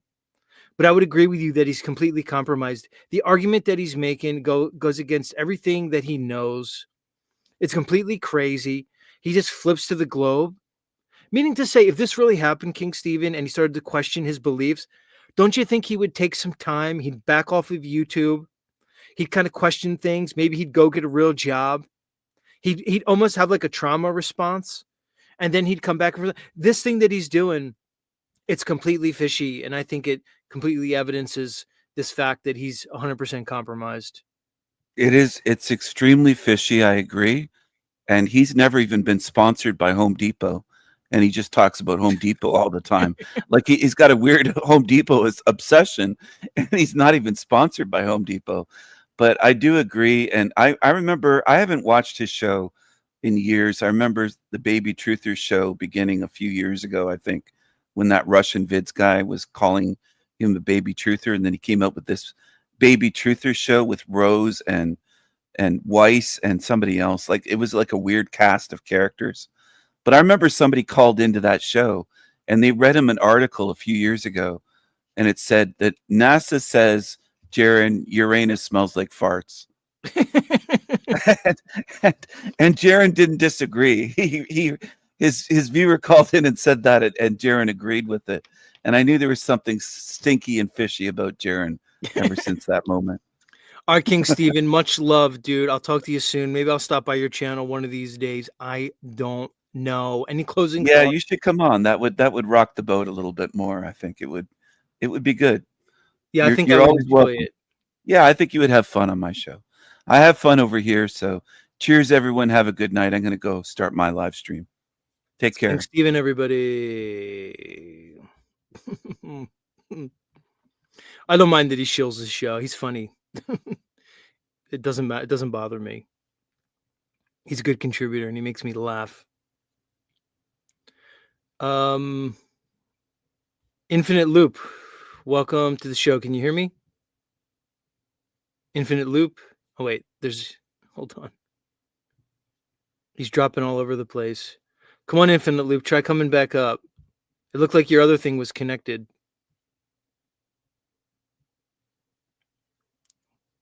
If you can hear me, dude, your thing was whack. Vara, welcome back to Z Show. Hey, man. What's up? What's going on, Vara? What's on your mind, homie? All is well. That was just funny what Stephen said, though. He said what he said. Dick smack. I like that. I'm gonna start using that. Dick smack. Yeah, apparently Jaren could dick smack people. He ran around telling everybody about his penis. He apparently sent pictures to all the ladies of the flat Earth community. That's why I lampoon this guy. He's completely clownish at this point. Let me try to bring this Infinite Loop guy up. Can you hear me now, Infinite Loop? Yeah, can you hear me? Yeah. All right. I don't get no entry music. That's all right.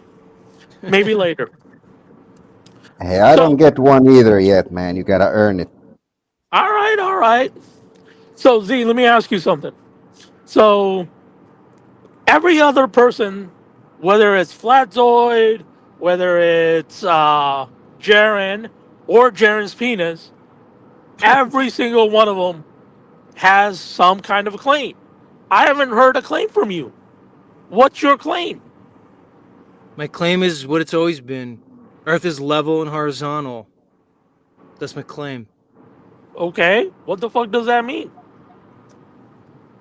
Isn't it self-explanatory? No, it's not, dude.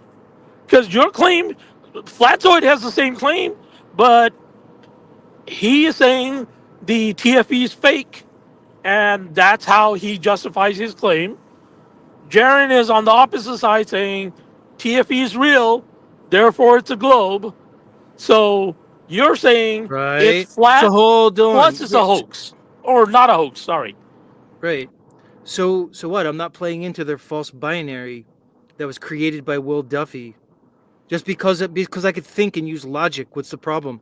Just because Flatzoid can't think, just because Jaren can't think, what do I have to do with those two guys? What are you saying? So what's your reasoning for the whatever the fucking sun did?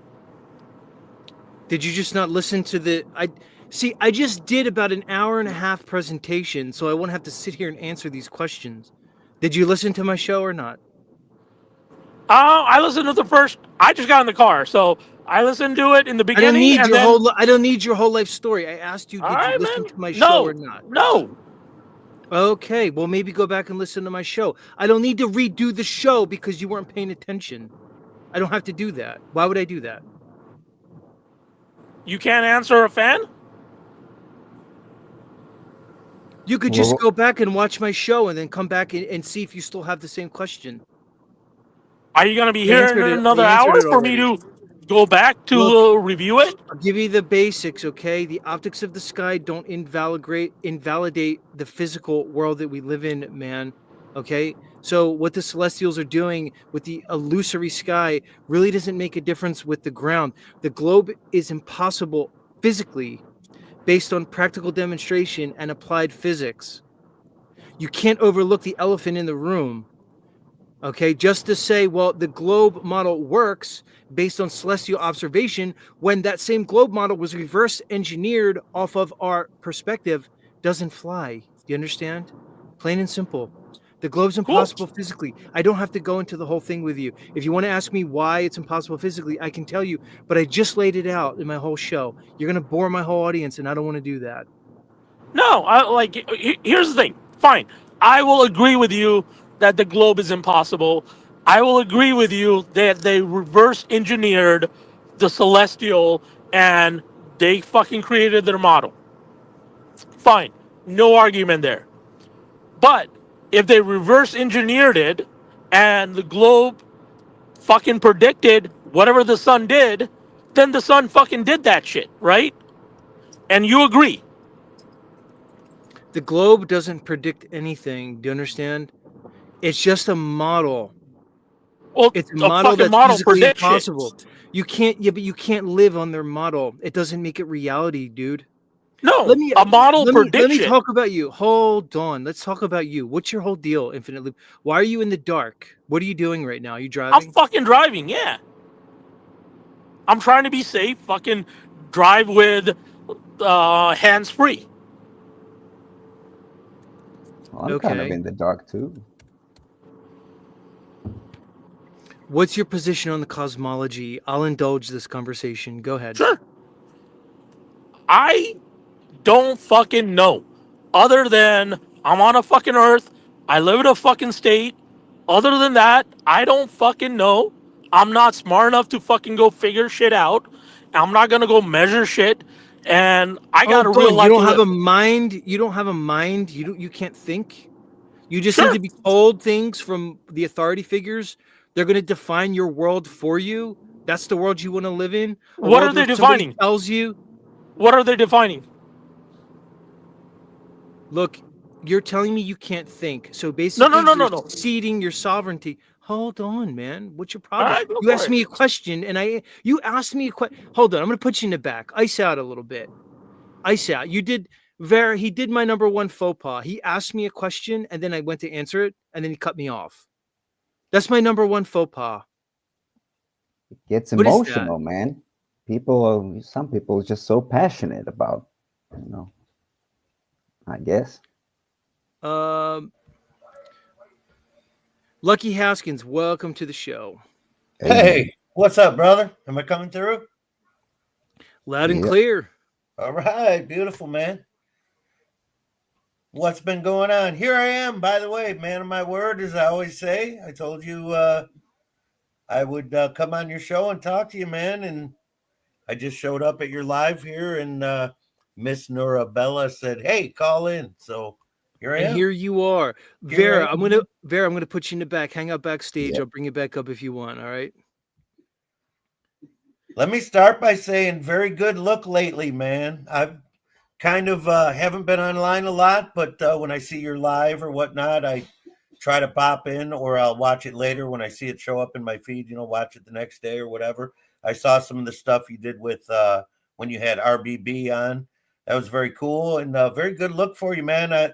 I just, I'm just an old long-haired dope smoking guitar picker, but if I had to take a guess, I would say that you found some real happiness in the past year or so compared to where you were at 4 or 5 years ago with carrying quite a chip on your shoulder, man. And it's a real good look for you, man. You've been really keeping your cool and using your wisdom, which is your strong suit, man. Very wise, I appreciate it, man. I Powerful. appreciate that you noticed that, man. Of course, Look, man. look, emotions can cloud. Look, passion's one thing, but emotions can be very useful, but they can also cloud the judgment. So it's through multiple hours and doing this where I realized, look, if I could detach emotionally, but still be, energetic in my presentation, it's going to be a Yeah, lot better. it's a good look, man. Hold on, Lucky. I got to deal with Sure. something real quick. I got to Sure. talk to this person. Brenda, I'm up here talking to somebody, and you're in the back, like throwing me question marks. This isn't your show now. You're getting a little too big. You're getting a little too big for those panties, Brenda. Is that McToon? No, it's Brenda. I didn't know. Those are two different people. I didn't know, man. I ain't been around. I thought Brendan was just another one of McToon's characters. Gotcha. Brenda, do you have anything to say for yourself? If you want to come up, you're going to have to wait in the back. I'm only serious. Brenda, are you there? Yeah. What did you Look, want? if you want to talk, you're going to wait in the back. I'm going to talk to Lucky now. Okay. I Do you know didn't who ask this to- is? Do you know who Lucky Haskins is? He's a flat I earther, didn't- Brenda. You might want to I know didn't- him. I didn't ask to come up. You put a question mark in the back. You're obviously Uh-huh. communicating something to me. Do you know who Lucky Haskins is? This guy How next to many me? Yes other or no? comments are in? How many other comments are in the back? I'm asking you if you know who Lucky Haskins is. Yes or no? There's like 9 of them. Why would do you you think that? Why do you think my putting a single question mark means I want to come up and talk to you? Why would you be hanging out in the StreamYard studio if you don't want to come up and talk?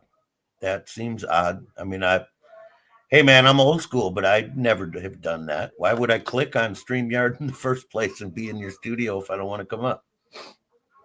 That's right. odd. I got rid of her, Lucky. She was Hey, distracting. what do me I anyway. know, man? All right, let's get down to the facts here, Lucky. So you've seen this funnel experiment. Now, you were one of the people very early on who were calling out these flat earth gatekeepers from the beginning. You said they were the psyop. Turns out you nailed it. They didn't want to bring you on their shows. They didn't want to bring me on their shows, but yet we're still here. We're speaking truth in spite of all their gatekeeping. Now we have Jaren. I don't know how much you saw on my show earlier, how much you've been following Jaren. He's completely did a globe flip, 100%. Says the Earth is rotating over 1,000 miles at the equator. Says the flat Earth is impossible and it has to be a globe. He's palled up with all these anti-flat Earthers.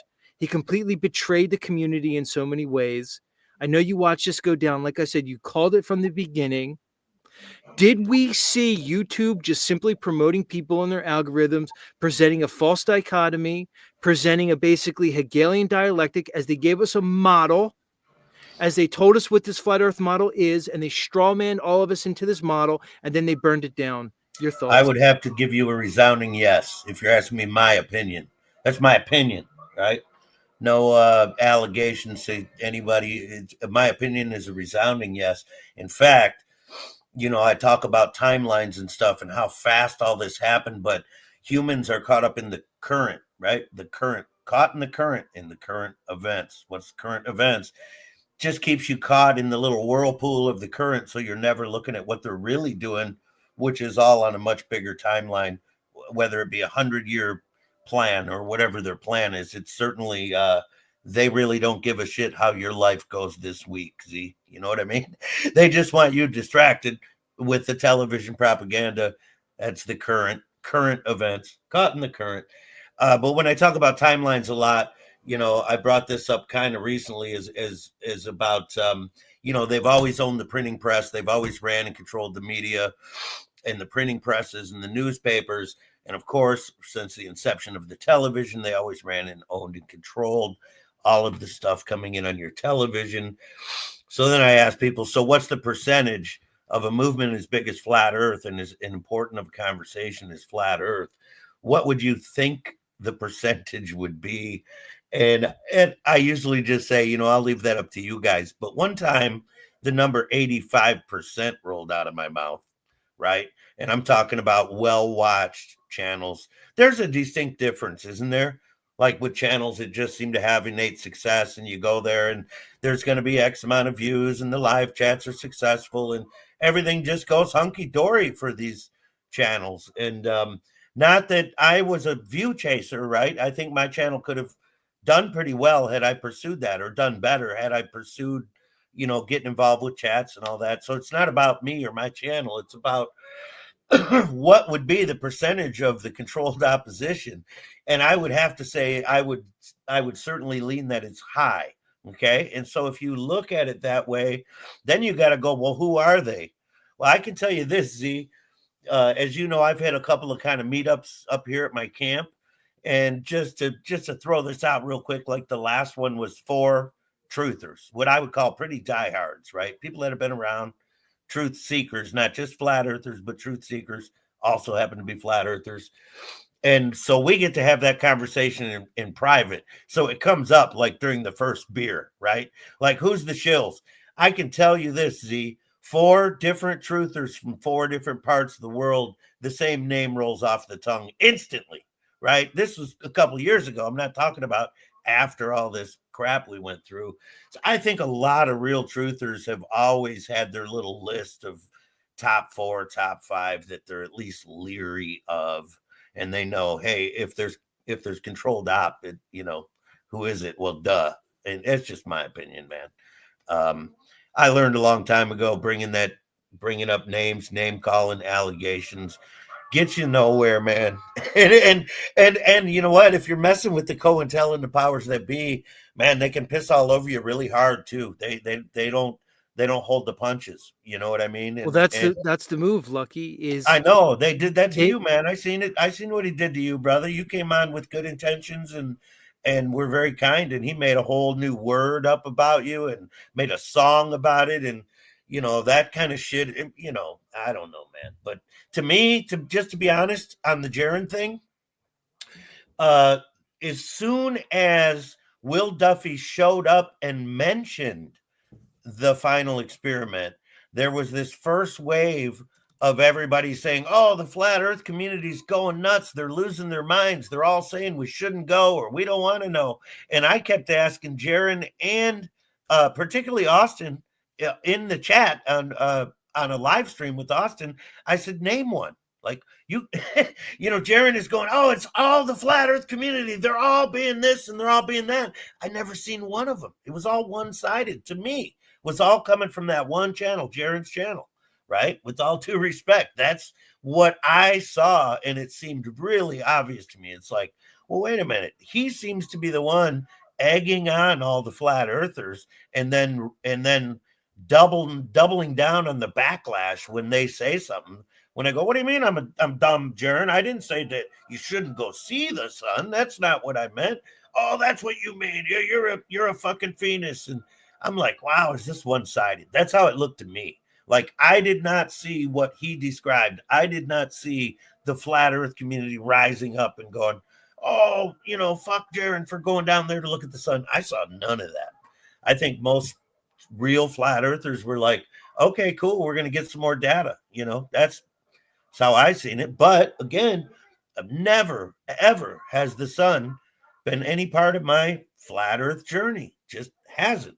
Of course, it's part of it, observations, considerations, things of that nature, but certainly the sun or any sky observations have never been my path to understanding that the earth is flat. I know the globe is false for one reason, one very clear and poignant reason, and that is because it disagrees with experiment. It's that simple. The globe earth disagrees with experiment, therefore it's wrong. Simple as that. It's that simple. So with all that said, man, that's how I saw that go down. I was right off the bat, I'm like, I don't know, man. It seems like somebody's trying to create a hornet's nest and then knock it down themselves. Right? I didn't see Lucky, isn't that what propaganda is, Lucky? Amen, they're just going to man. present a narrative. They're going to repeat it over and over and over again. They're going to appeal to one's emotion. They're going to ignore logic and basically try to get people to adopt a fallacious conclusion. That's what we saw with these people. Let me ask you this, Lucky. What about the other flat earth gatekeepers that have been, first of all, they apologized for Jaren through this whole thing. Now they're silent. They're letting him go on and on about the globe. I don't know if you saw it, Lucky, on that Globe Buster show with Witsit, Shane St. Pierre, Alan from Space Audits, and that Zach from Iron Realm Media. They let Jaren go on there for an hour and unopposed present his globe propaganda as Witsit pretended to play with his children, whatever was going on. I guess my question is this. Why the silence from these flat earth gatekeepers? Why isn't Dave here refuting Jaren's arguments, Dave Weiss? Why don't we hear anything from Mark Sargent? Where are all these people? Why are they all silent on Jaren? Is it that they're embarrassed regarding their association with him throughout the years?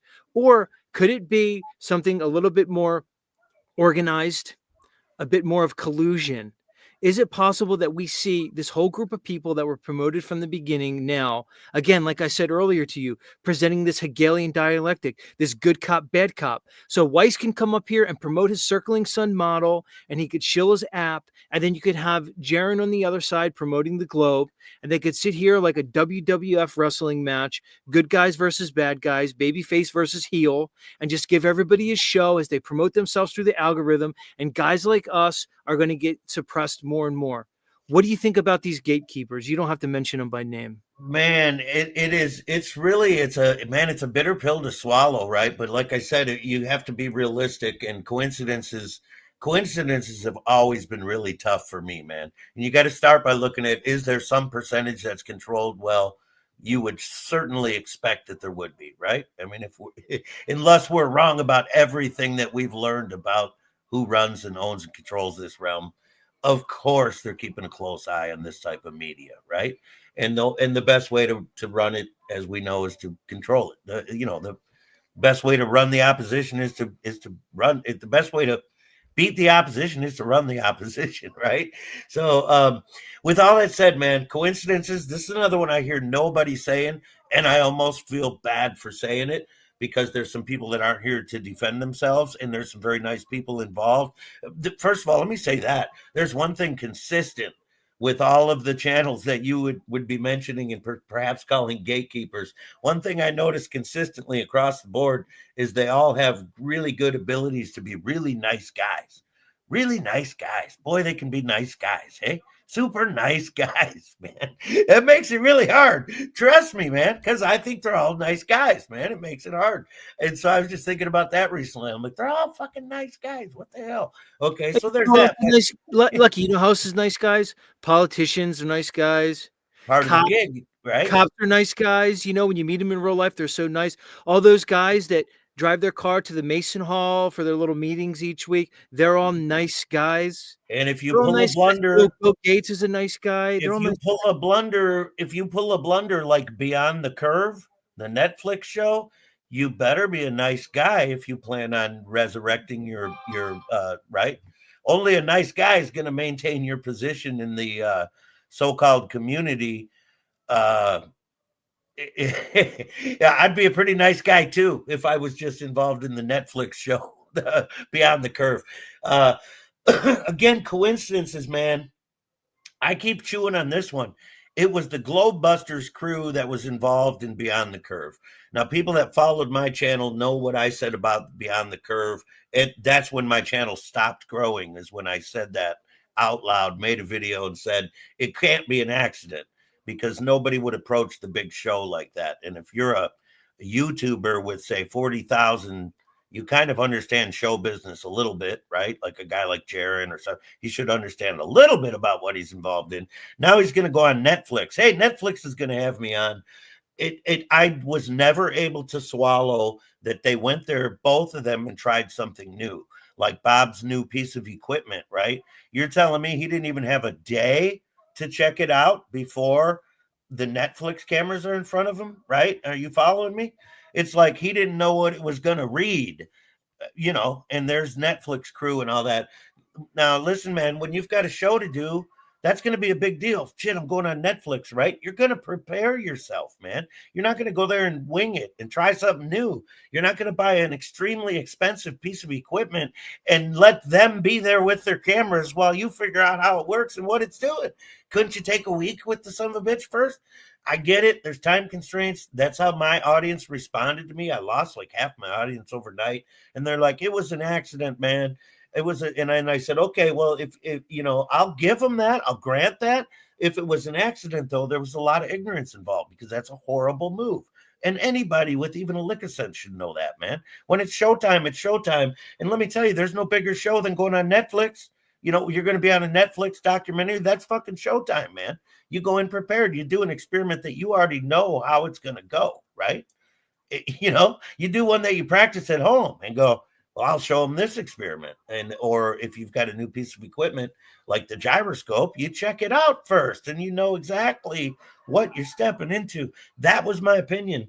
And now I find it extremely coincidental that it's basically the same two guys, right? Because Whitsitt was the Globebusters kind of protege, right? He's kind of Bob's protege. I don't hear that mentioned, and that's just a huge coincidence for me to swallow, bro. That Beyond the Curve, what a lot of people in this small community don't see the same way I do is they're like, okay, yeah, but we worked it out. Jaren explained it to us, and we understand it was an honest mistake and all that. And what I always say is, fine, believe what you want, but the damage was in the millions, millions, and millions and millions of people saw it. So it doesn't matter what 32,000 of us are sitting around going, yeah, well, it could have been an accident, could have been this, and we worked it out. Everybody's cool. Yeah, but every country you go into and you run into a couple of young folks and go, what do you think about the flat earth? They go, they quote Jaren, right? They go, interesting. You know what I mean? And they go, well, we used to kind of think about the flat earth, but we saw beyond the curve. We saw that 2 flat earthers proved it's a globe, and they just move along. And I'm telling people, well, that needs to be taken into consideration. I get it that 32,000 people forgave him and said it's an accident. But 5 million or more, way more. I'd say way more. There's 320 million people in America. Lucky. You think about that, right? Lucky, it's about the optics. It's just like the optics of this final experiment. I could sit here on my little channel and talk sense to people and talk about logic, but this was front page news It's for the all masses. around the world. It's about the headline. That's all it's about. People read the headlines. It's about the presentation. What this was meant to do was simply confirm the bias of all the globies around the world as they saw the quote unquote most prominent flat earther come to his senses when he saw quote unquote reality in their world. Let me ask you a little bit something about models. I want to talk about models. You know where I stand. Okay. Well, I'm not talking about like those sexy ladies in Victoria's Secret. I'm not talking about those models. Well, you Lucky. know where I stand on that as well. You know, but I'm talking about these models of the world that people want to tell us, these cosmology models and this and the like. Now, Jaren is basically presenting that there's only one possible flat Earth model, and there's really nothing else, and that every flat earther believed in this model. Okay. Now, I've consistently said on this channel and elsewhere that this model that he and his Confederates have been promoting for the last 10 years is completely unevidenced, completely unsubstantiated. They beg the question of the model, they reify it. All right. There's nothing that supports their model that they basically burnt down with this final experiment. Now, what do you think about models? Does one need a model of the world to realize that practical demonstration and applied physics show a level horizontal topographical plane? What model is needed? Not a bit. Part of the trick. Part of the trick. And that was the foundation of my channel. When I started my channel, I said 2 things. I wanted to put a smile on people's faces because it was kind of a dark time in the truth community. A lot of people were feeling, a lot of new truthers were expressing their depression, right? Which happens to a lot of people when they first start to wake up because their minds are blown, Anyway, that's why I said, well, I want to put a smile on people's face. And I said the other thing, as you know, repeatedly, watch out for the flat earth psyop.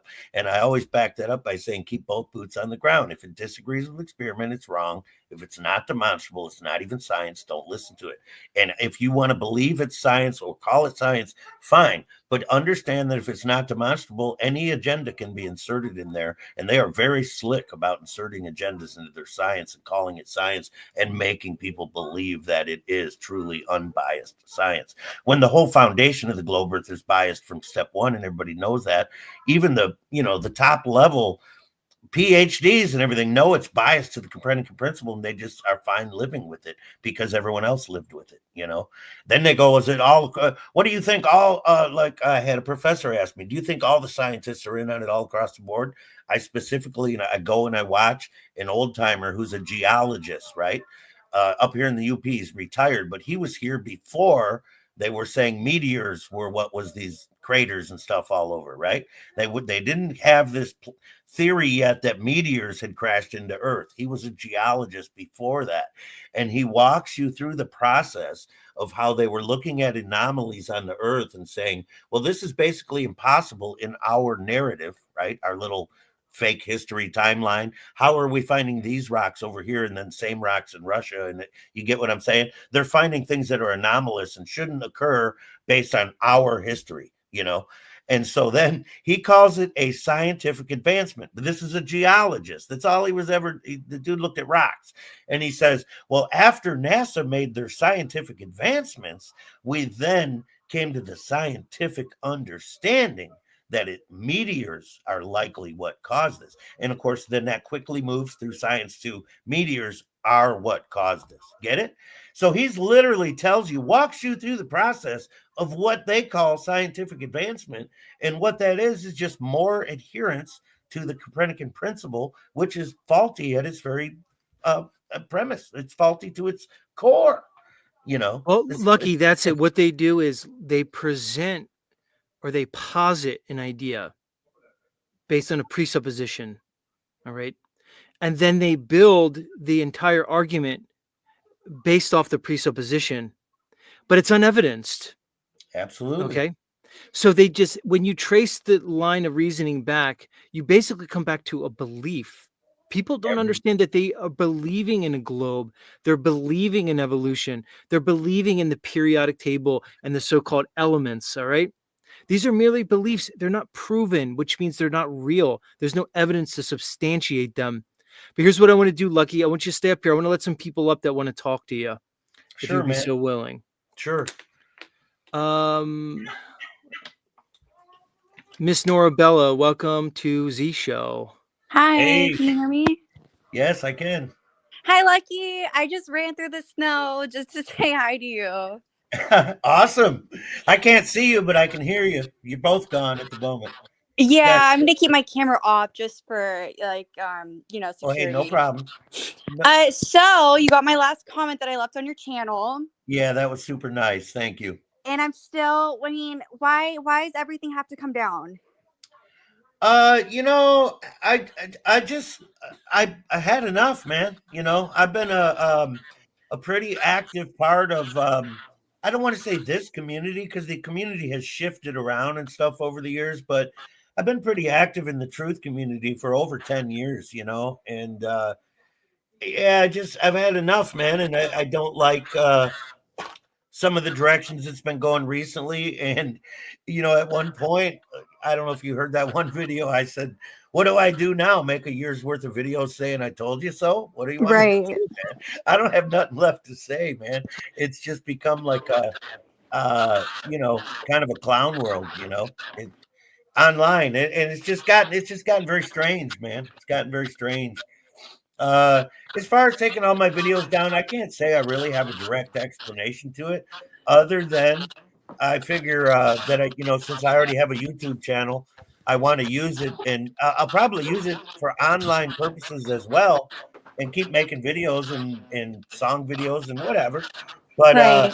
But also I want to be able to make it nice enough so that I can have potential clients come to my site, which I'm not there yet. I got to improve the sound quality of my guitars and my vocals. Hold on, let getting- me jump in. Hold on, let me jump in, Lucky. Miss Norabella, when Lucky's talking, put your phone on mute. We're getting feedback. Oh, okay. Oh, is that what's up? It was Yeah, very slight, but yeah, it's coming through. So just when he's talking, when you, Miss Norabella, when you're not talking, just make sure it's on mute. Sorry, I didn't want to come in there. yeah. So you know, so I'm like, well, I can use this channel and listen. You know, quite frankly, I look everybody. I live in a very small community. They all know I'm flat earthers. I'm a flat earther, and they pick on me any chance they get. I just have fun with it, you know. But to be honest, when I'm going after like $1,200 to $1,500 gigs at the upcoming car show and whatnot, I want to have a place to send them to, and you know. Let's face it, the promoter might not be thrilled if the first video he sees is like, you know, Globers are stupid and this and that. And welcome to Flat Earth. And I'm like, well, I can't use my channel to get gigs if I got all that stuff on there. So that's kind of why I did that. It's like, Lucky, well, Lucky, did you ever think of keeping your channel and just starting a new one? I did, actually, especially after she said something. Yeah, because here's the thing, Lucky. There's a few things. One, what I would recommend for you is take it or leave it, man. Start it under a new Google account, okay, or a new Gmail account, I should say. Okay, so get a new Gmail account and start a new channel because you're already shadow banned. So anything you try to promote from your channel, that's not going anywhere. That Then is a you'll be good able, point. you see what I'm saying? So then you'll be able to leave your legacy up, and anybody who finds your channel, they can just go through, because Lucky, when I first found you, I went through all your back catalog and watched it, and I'm sure a lot of people did that. And again, like I said, not to keep going with this, but you're already shadow banned, so you should probably start not just a second channel under a new Gmail, a new Google account, start a whole new channel with that thing, and For I my guarantee music you'll have channel. a lot less problems. Yeah. Yeah, that makes sense, dude, because my channel does weird things all the time. A lot of very weird things, man. That's a Yeah. good point. That's a good Yeah, point. man. And then you could upload your music to that channel too. All right, Miss Norbella, any more questions you have for Lucky? No, I second that. And Lucky, I just want you to know that somehow you were one of the first people that I came across. It was about 2 years ago. And to this day, you probably influenced me from everyone I've listened to in the biggest way. So thank you for that. Oh, thank you for saying that. That is so awesome. That is so awesome. And it's always been a lot of fun for me doing it. And um, I was always thrilled anytime someone would tune in and listen, and to hear you say something like that. That's really why I did it, man. Same reason I play music, you get a lot of comments like that when you're out playing music live and trying to make people smile or cry or whatever you pull off. Anytime you can make somebody cry at one of your gigs, that's a good gig, man. Really, because you get paid, because they're not crying like the same way as if somebody died. It's like you moved them so much. They might be thinking about someone that's gone, or whatever your song did, you know. As an artist, you want to move people, and I think as a content creator, you want to move people.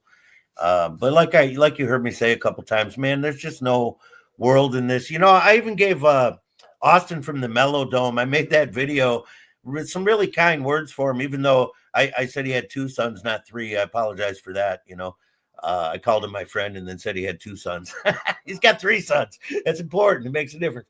But I was very kind to him. And then a few times I've gone to his channel and I just hear him really ripping on flat earthers and just using all these words like, well, they're just so dumb and this and that. And it's like, nothing can be further from the truth unless you've been living under a rock. If you don't think there's a viable discussion, I don't care if you think it's flat or globe. If you can't come to the conclusion that there's a viable discussion, to me, I am a real flat earther. I know unequivocally we live on a level plane.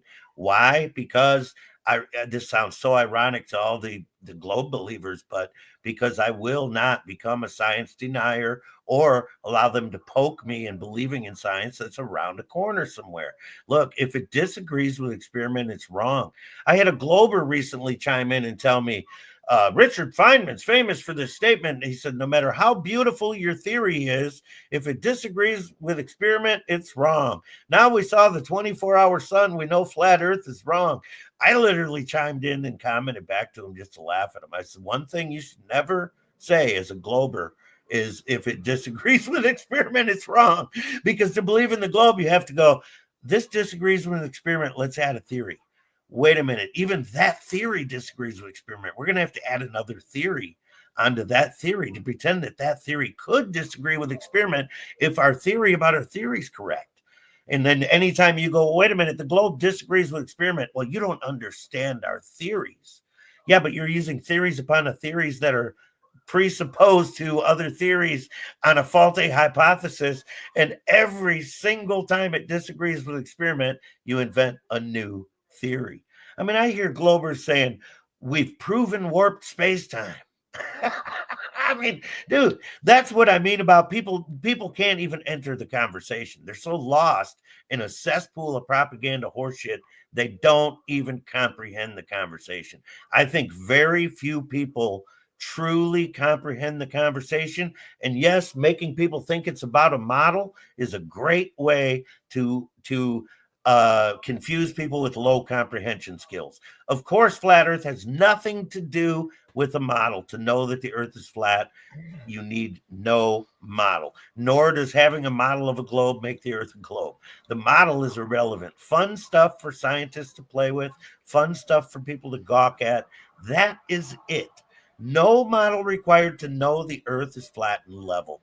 There is zero reason, zero, zilch, nada, to believe or even have or even search for a model to simply understand that the earth is flat. Now, people searching for models, working on models, great stuff. That's what science is all about. But it's unrelated to whether or not the earth is flat. Period.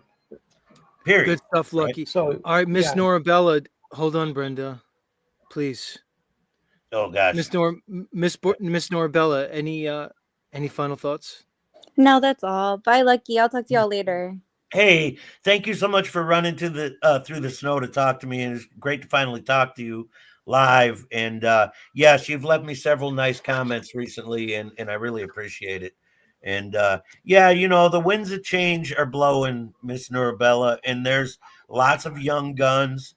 It's not like the baton's not being nicely passed along, you know. And recently I've seen some good looks for Flat Earth, man. Not just UZ. I really dig what RBB has been doing lately, where he's like, you know, just absolutely. Alan did it. I know some of these people, man. We've got questions about everybody, but Alan did it also. The first time I kind of saw this was that recent McToon debate, and it was Alan and another guy I never knew that were on the flat Earth side, and they just completely ignored all of the mockery that McToon relies on, and it really left him standing there high and dry. It really made him look like a buffoon. They just wouldn't even respond to his mockery, like ignore it. And RBB kind of taking that approach, and in fact taking it a step further and going, listen, it doesn't matter if it's flat or globe. Like, the conversation needs to be had, and I find it to be a fascinating conversation. And let's just have the conversation. Now, I realize that's what everybody's always wanted, but it's nice to see some of that coming back. RBB had a really nice stream the other day with 4 people on it. 2 of them were Globers. One of them was Professor Parks, and they all kept their cool. In fact, I was the only one there ruffling. I was in the chat ruffling Professor Parks' feathers. Who's RBB? Who is Because he, RBB? Wait, before I go, I'm biased, but I think Z has the best look. Oh yeah, man, absolutely. That's why I led with that when he got me on the show. I wanted to tell him that right away. And I do probably watch more than you think. It's just at odd times, and sometimes I'll watch it at like 1.15. And also, man, yeah, I love your whole show. Love the horns, man. Love the Tonight Show thing at the beginning. That's badass, dude. That's creative. It's cool. Cool. Maybe it's not creative because it's been done, but it's great to I ain't seen anyone else do it on YouTube, man. Hey, Lucky, everything's just a remix. Led Zeppelin's best songs, they basically just stole from all the blues players in America, man. It's the same thing.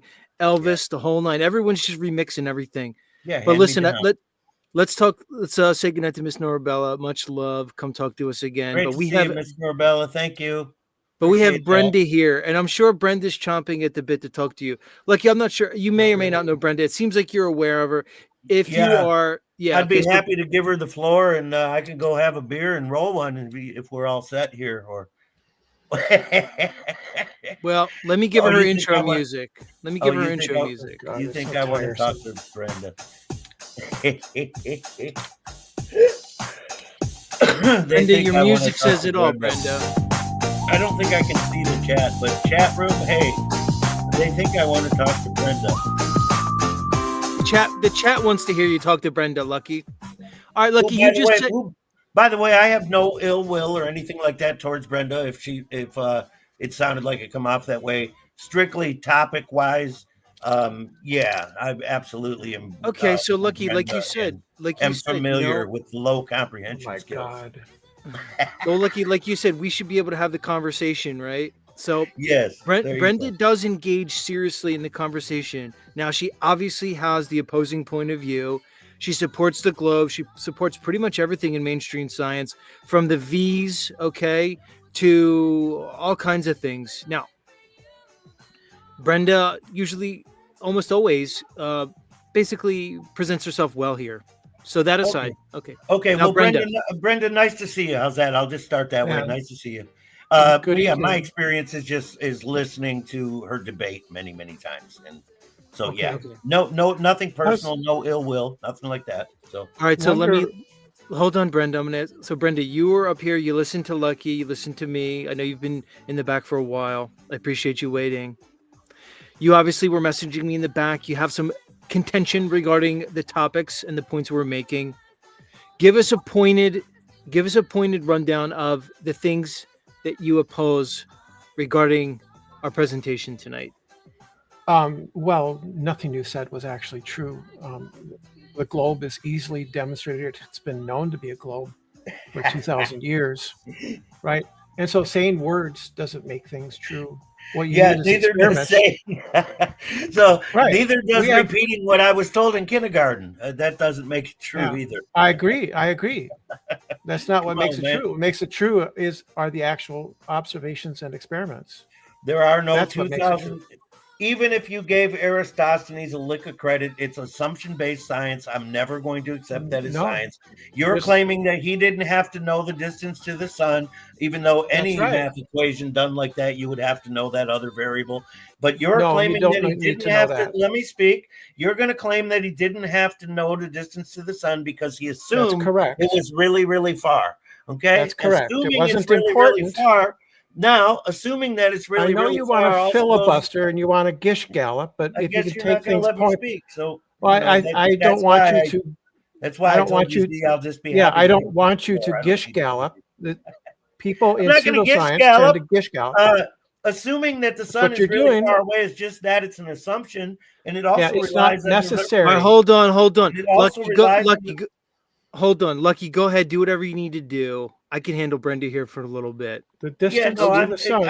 I don't have any. You know, I've been doing it way too long to start The at dis- kindergarten again, Lucky. dude. Come on, man. Lucky. I just don't have Lucky. any interest in it. Brenda, Yeah, Lucky. Brenda, The hold on. distance- Hold. Brenda, The come on. distance to the sun Brenda, is when I not talk, important. Brenda, when I Distance talk, you to need the to sun is understand. ultimately important. There's your mistake. See, if the Brenda, distance when I talk, you need to be quiet. You know the rules here. What are you doing? You've been here too long to do that. Now, come on.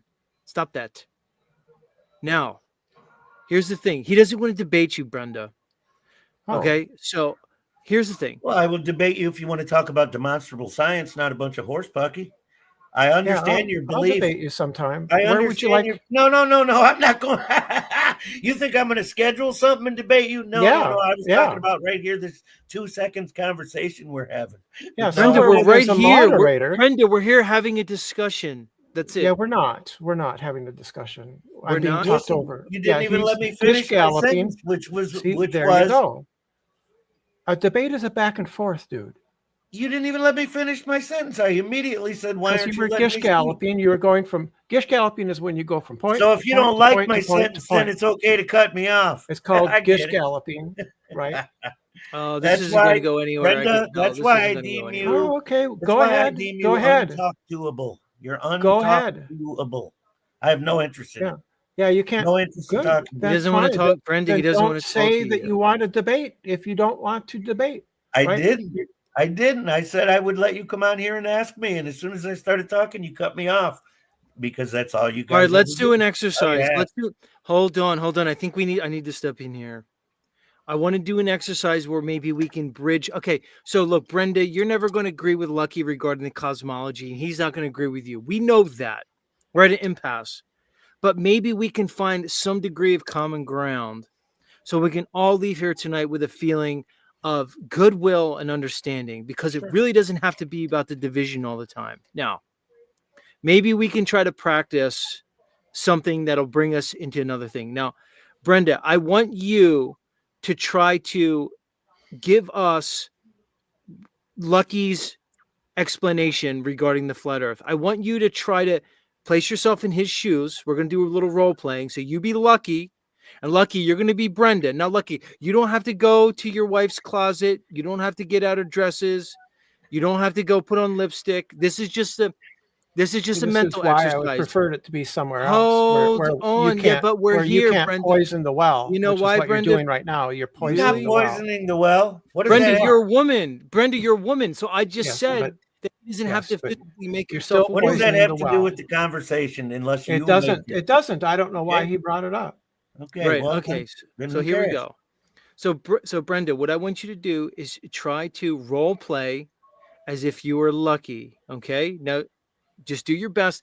Try to explain the points that Lucky makes regarding the flat Earth. I want to see if you could Sure. at least steelman his arguments. Go ahead. What I've heard so far, because I don't know his channel, what I've heard so far is that he says the globe contradicts experiments, right?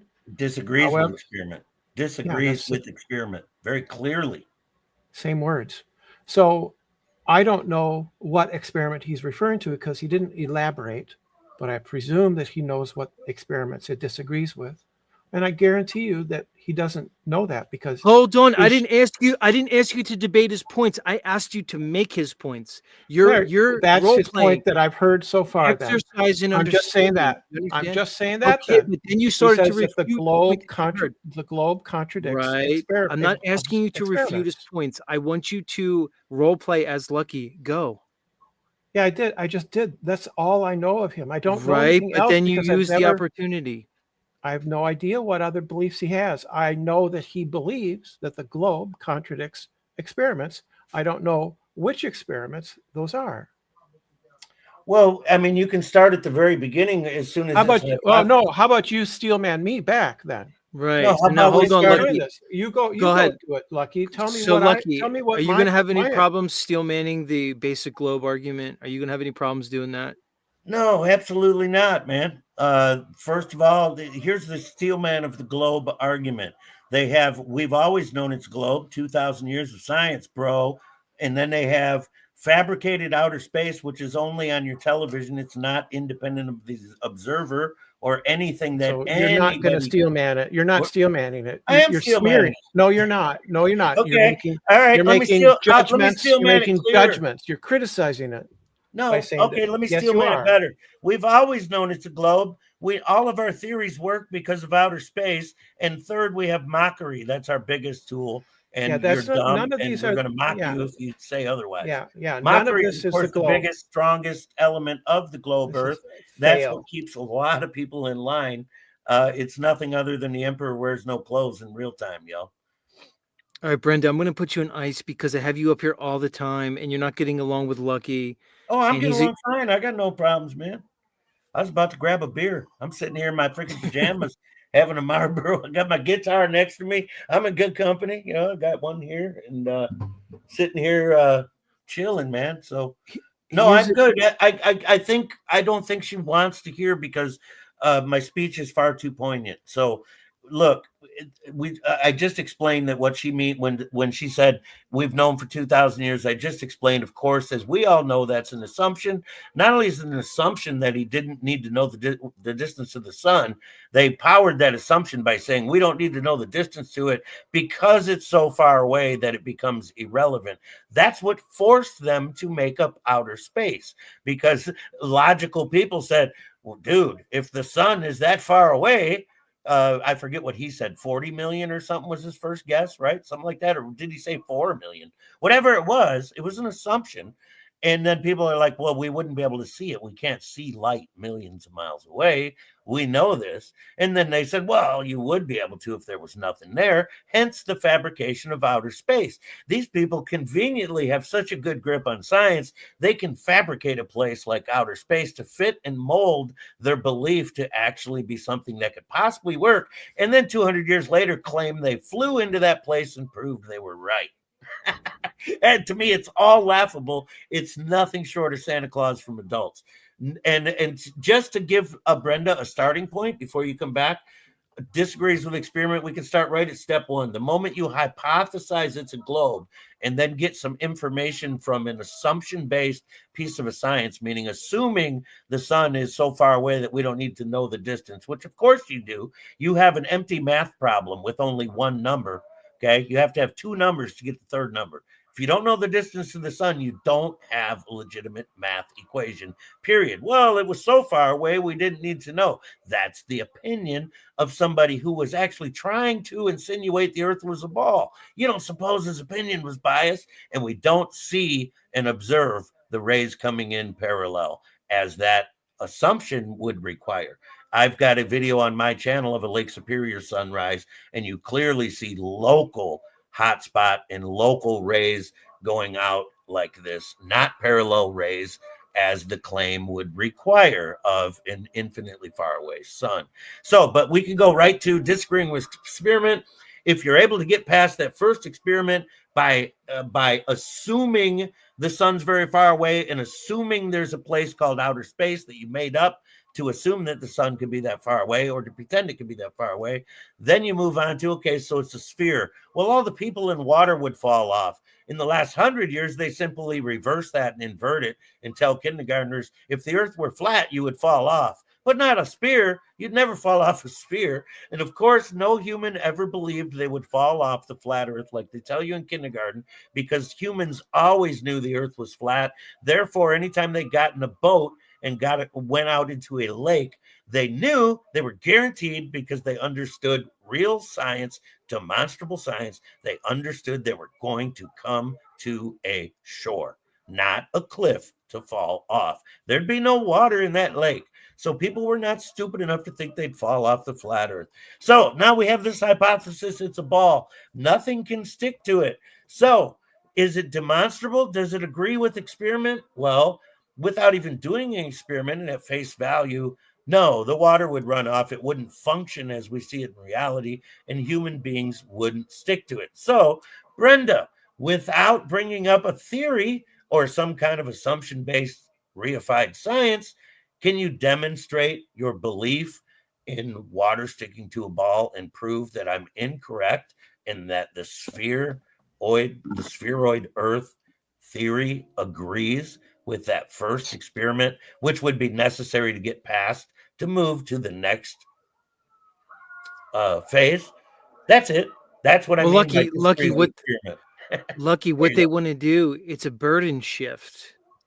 They want to shift the burden totally for us to prove some strawman model that they're going to place on us. It's it. While never proving the model that they're proposing. All right, let's welcome the next person up here. It's called "It's a Globe, Prove I'm Wrong." That's their science. It's a globe, right. Prove we're wrong. Look, people in the back, I see you back there. Please hold. You're listening to the show anyway. You could hold in the back. Please hold. I'm going to get everybody up in due time. All right. Brother, and I'll probably fly, man. All right, Lucky. You get your guests up, man. I really appreciate you having me on. But as you already know about me, dude, type A all the way, and I talk way too much, man. And but no, I really appreciated you having me on. This was very cool. And I think I'm gonna go crack a beer and kick back and watch the rest of your show, man, if that's cool. Cool, man. And hey, man, for what it's worth, a lot of people appreciate your channel. So, and like I said, I don't think your channel is going to get promoted now. You're probably already in an algorithm. Now, look, if you have stuff you don't want up, that's one thing. But as far as your channel, you may want to think about starting another one. Just my 2 cents. Take it for what it's worth. So, all right, homie. Advice, D. And hey, much love, little brother. Always have respected you for your incredible comprehension skills, your wisdom, and I always perceive you as a highly intelligent individual. That's also coupled with a lot of experience. You're an experienced human being as well in certain fields and trades. And for that, I admire you, little brother. And like I say about passing the baton, man, it's in good hands. You guys are doing wonderful, man. So, hey, one last thing, Z. I know you got to move on. This is what I mean. My head's so full of stuff. I got to hand it to you, man. You're the first one that spoke what I would say correctly, in my opinion, about the rising earth. And that was the other day. I know a lot of people want me to talk about the rising earth. You said something on that stream where RBB was on that I was like, okay, now see, I can concede there. I give you that, man. You said it correctly, in my opinion. You said there appears to be the presence of an upward vector. The inference is that the earth is rising. That's as far as it should be said, in my opinion. At least that's as far as I would take it. Me, not you. You guys, everybody's got their own mind. That was very well said from my opinion, a group of people that are not necessarily speaking as eloquently as they should on the topic. Not that I'm Mr. Eloquent, but I hear a lot of like, if you don't know the earth is rising, you're an idiot. You don't understand physics, blah, blah, blah. And, to us older guys, man, that have been around this a long time, of course, that's a little offensive. Like, hey, man, we done brought you to flat earth. What do you want? You guys take it to the next level. You know what I mean? I'm done, man. Can a brother retire? So anyway, thank you for all you've done. Huh? Thank you for all you've done. Oh, hey, man. Thank you. Taking back Eden. Good to see you as well, man. And thank you. Yeah, I'm going to let some other people flap their jaws, but I did want to say that that I thought that it was very well put and what I would consider to be much closer to correctly put, right? There's something there. We need to look at it. That's where I'm at with it. You know, I've seen the demonstrations. I liked the way you put that. So there you go. Cheers. Much love, little brother. Peace, man.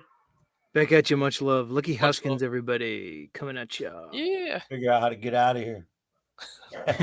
I'll help you out, Lucky.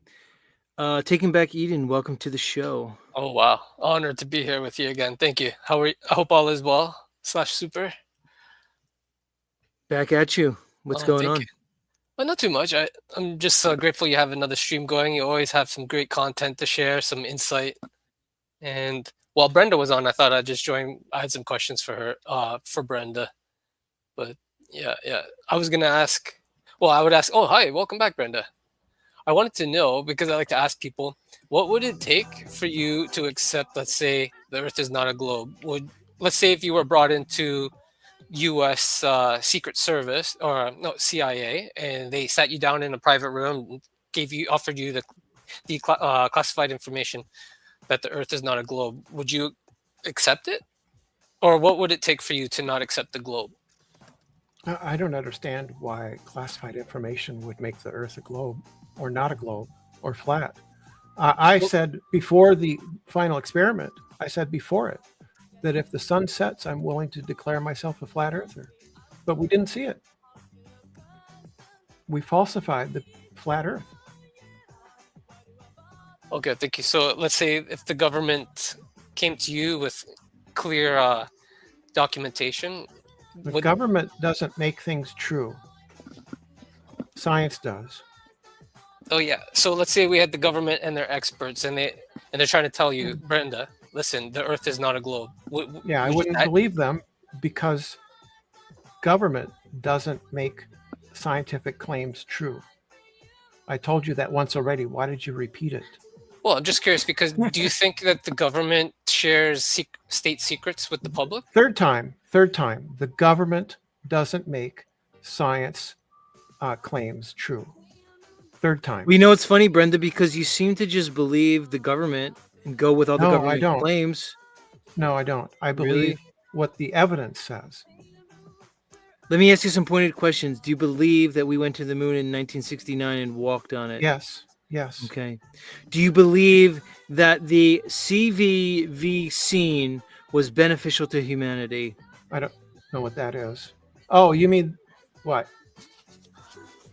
Right. No, it's not beneficial to have a pandemic. People died. Right. So do you believe that the vaccine was beneficial to humanity? Yes, it saved lives. Okay. That's demonstrable, provable. Okay. Do you believe that we live in this ever-expanding universe with all these galaxies, just as presented by so-called science? You believe that? I think that the best evidence seems to indicate that the universe is expanding. There might be evidence against that. And if Okay. if I was Okay, presented keep it evidence short. against Keep it that, short. Okay. I The would answer is change yes. my mind. So the answer is yes.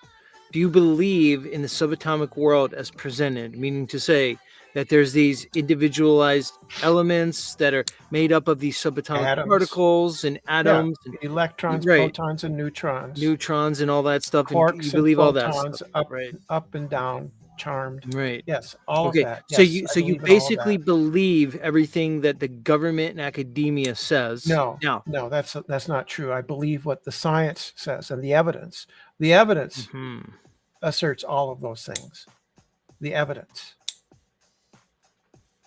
Okay, so he's trying to make a point, seemingly, I don't know, I don't want to speak for him, that you seem to believe seem all to the be. mainstream narrative. So if the mainstream narrative changed, would you also change along with it?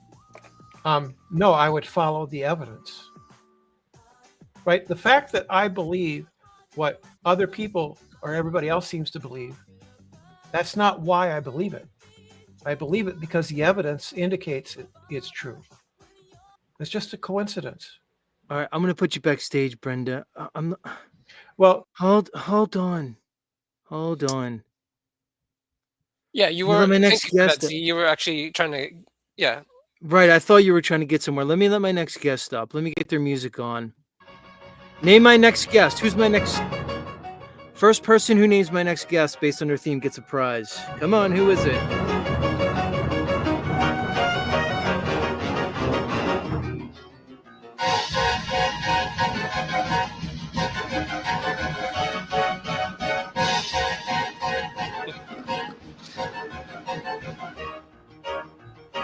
Come on, anybody remember? Longtime Z fans. Come on, who's my next guest?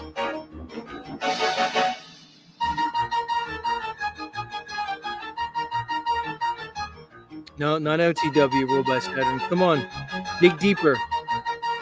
Come on, random fan, you know this. Come on. No, it's not Nachiketa. Dig deep.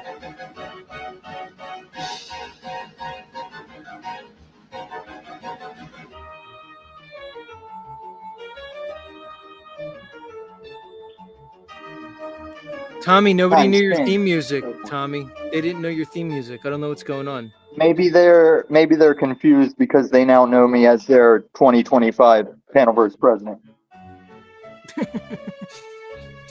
Hi, Tommy. So is it going to take the fairest panel in the Panelverse for this Brenda chick to get a fair shake? I've watched Talcott Mod got her. You're getting frustrated with her. What's everybody's beef with Brenda? No, it's not look, it's like, okay, so I let Brenda up here and we have cordial discourse. But for whatever reason, anytime there's another panelist up here, it's just complete controversy. I don't know if it's the way Brenda comes off. I don't know if it's her general demeanor. I don't know what it is, but it's just total it's total dissonance when she's up here. So she can't get along with people. Brenda, you have a problem getting along with people. I don't know if this is a persistent thing in your life or otherwise. You might need to work on that. What, and I'm asking because I've always wanted somebody to ask this for me, what was she doing up here that was so out of line besides maybe disagreeing with some Discworlders that are now coming up?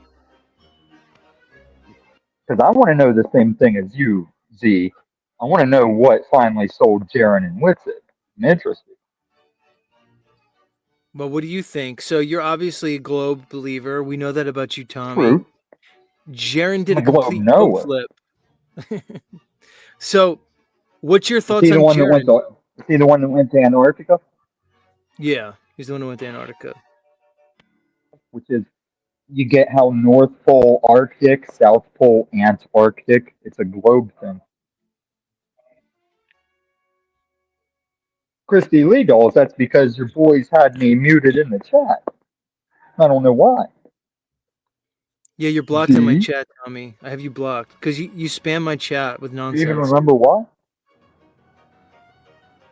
Oh, it doesn't matter if I banned you was for a good reason. Brenda, Brenda's very cordial in the chat. Brenda's fine in the chat.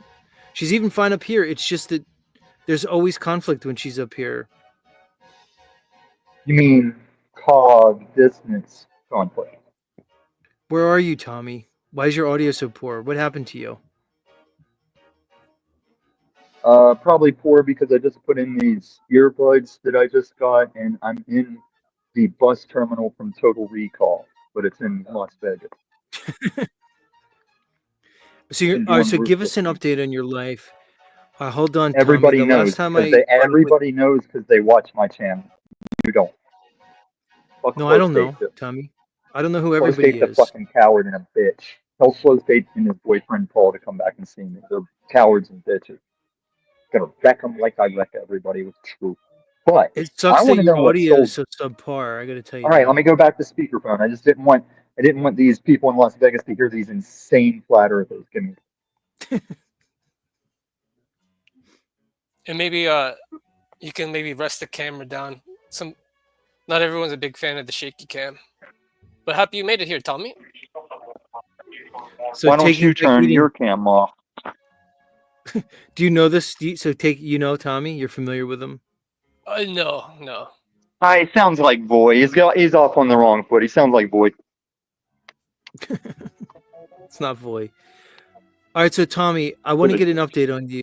last time we talked, you were living in Denver, obviously. It seemed like the Listen, worst hood Denver has to offer. Now you're living in a bus listen. stop in Vegas. Do you live in the bus stop? No, Yes or no? Question. you're offending me because everyone watching right now. Let's This is a train wreck, catch man. up with the chat. You're a train wreck. You lost it. Ever since you and Nat Chiquita broke off, you guys are a train wreck couple of faggots. And I'm here to find out what really sold Jaren and Whitsett. I'm interested. They found the truth. I don't like when people use words like that on my show. You know that. Truth? Truth? Globe? Brenda? Telco? You fell off, Steve. It's sad. I like you. Okay, so let's talk about your life. Are you indeed living in a bus stop in Vegas? No, I'm sitting in a bus stop waiting for my bus. Now, did the title of the stream say, let's talk about Illumitommy's life? No, but we're talking about your life, Tommy, because it's much more interesting No, we're than not. No, whatever we're you're going to not. bring You up. want to bring Ben? You want to bring Brenda up? No, but I have somebody else who wants to talk to you, apparently. Welcome. He just left. What a pussy. Oh, I take it you have a history with him. Yeah, he's threatening to shoot out my kneecaps. So Wow. because I made fun of his dead dog. That's probably a sensitive subject, Flow State. It was. That's why I chose it. Flow State, I have to play your new theme music. I think it's very appropriate for you. I didn't know I had a theme. You do now. Everybody dance to Flow State's music. Come on, everybody. The new theme song. Embrace it.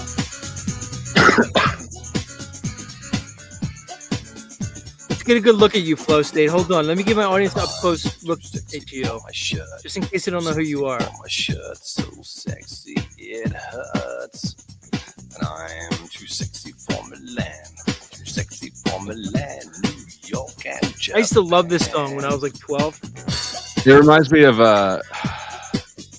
what's that ninja movie with Chris Farley? Beverly Hills Ninja. I'm too sexy Yeah, for your Beverly Hills Ninja. It reminds me of that song. The way I'm disco dancing. Come on, everybody, sing along. I'm a model, you know what I mean, and I do my little turn on the catwalk. Yeah, on the catwalk. Can't turn all the way around. Yeah, I do my little Turn on the catwalk. I'll have to practice my blue steel. All right, Flow State. So what have you been up to? I've been seeing you on that Tomato Chicks channel. What's up with that broad? What do you mean? What's up with her? You know, like, what's her deal? What's her content about? What's going on? Why are you over there so much? She hosts debates, and I don't know. We've just sort of partnered up. I mean, unofficially, but obviously we work well together. She's a good organizer. I'm a good participator, and we're in the same sort of sphere. So, are you interested in debating sometime? Always looking for new debaters. I'm over the debating. I like discussions and stuff, but I saw that she does a lot of debates. Like she was doing moon landing and all kinds of stuff. I know she's into that. I don't know. I don't feel as though they need to debate people. You know, you don't strike me as the type that does. I assume that you would say no, but figured I'd extend the offer anyways. Well, you know my Myers-Briggs typology type, right? Yeah. So, what am I? INFJ, right? Mm-hmm. Which is the polar opposite of you, but which you say is somehow related, which was interesting. So it's not the polar opposite. It's like the inverse, right? Like it's the same function stack, just flipped upside down. So we value the same 4 cognitive functions. We just use them in exactly the reverse order. Interesting. I have been the last 2 nights. I've sort of tested out your format of show where I bring people up individually, and getting really good responses out of it. Oh, Yeah, I very adopted nice. I adopted this a while ago. It Mhm. helps me focus on people, but you have to be comfortable with leaving people in the back. Like I've had Vera in the back. Much love, Vera. I'm just gonna say hi to you. And he's been sitting back there the whole time. But the way I look at it is, Flow State, they're just listening to the show anyway. So just listen in the Mhm. back, and then when I get you, come on up. Sure. It enables me to focus on the people a little bit more, and enables me to bring more of my presence here. So my show's not like left to a whole panel and they're just saying whatever they want. It's more control, but based on my personality type, you probably understand why I would do that. But all right, Vera, I'm going to put you back. I just want to say hi to you. Much love. It seems like, well, and I noticed that I carried higher numbers, like 50% higher numbers probably, than I do when I just have an open panel, which makes sense. It is more of an organized viewing experience. And if something stagnates or somebody gets, their entertainingness has run its course, you just cycle them out and it keeps things fresh. Yeah, and That's a you can good bring idea. people Yeah. back up, man. Yeah. So Lots to talk about.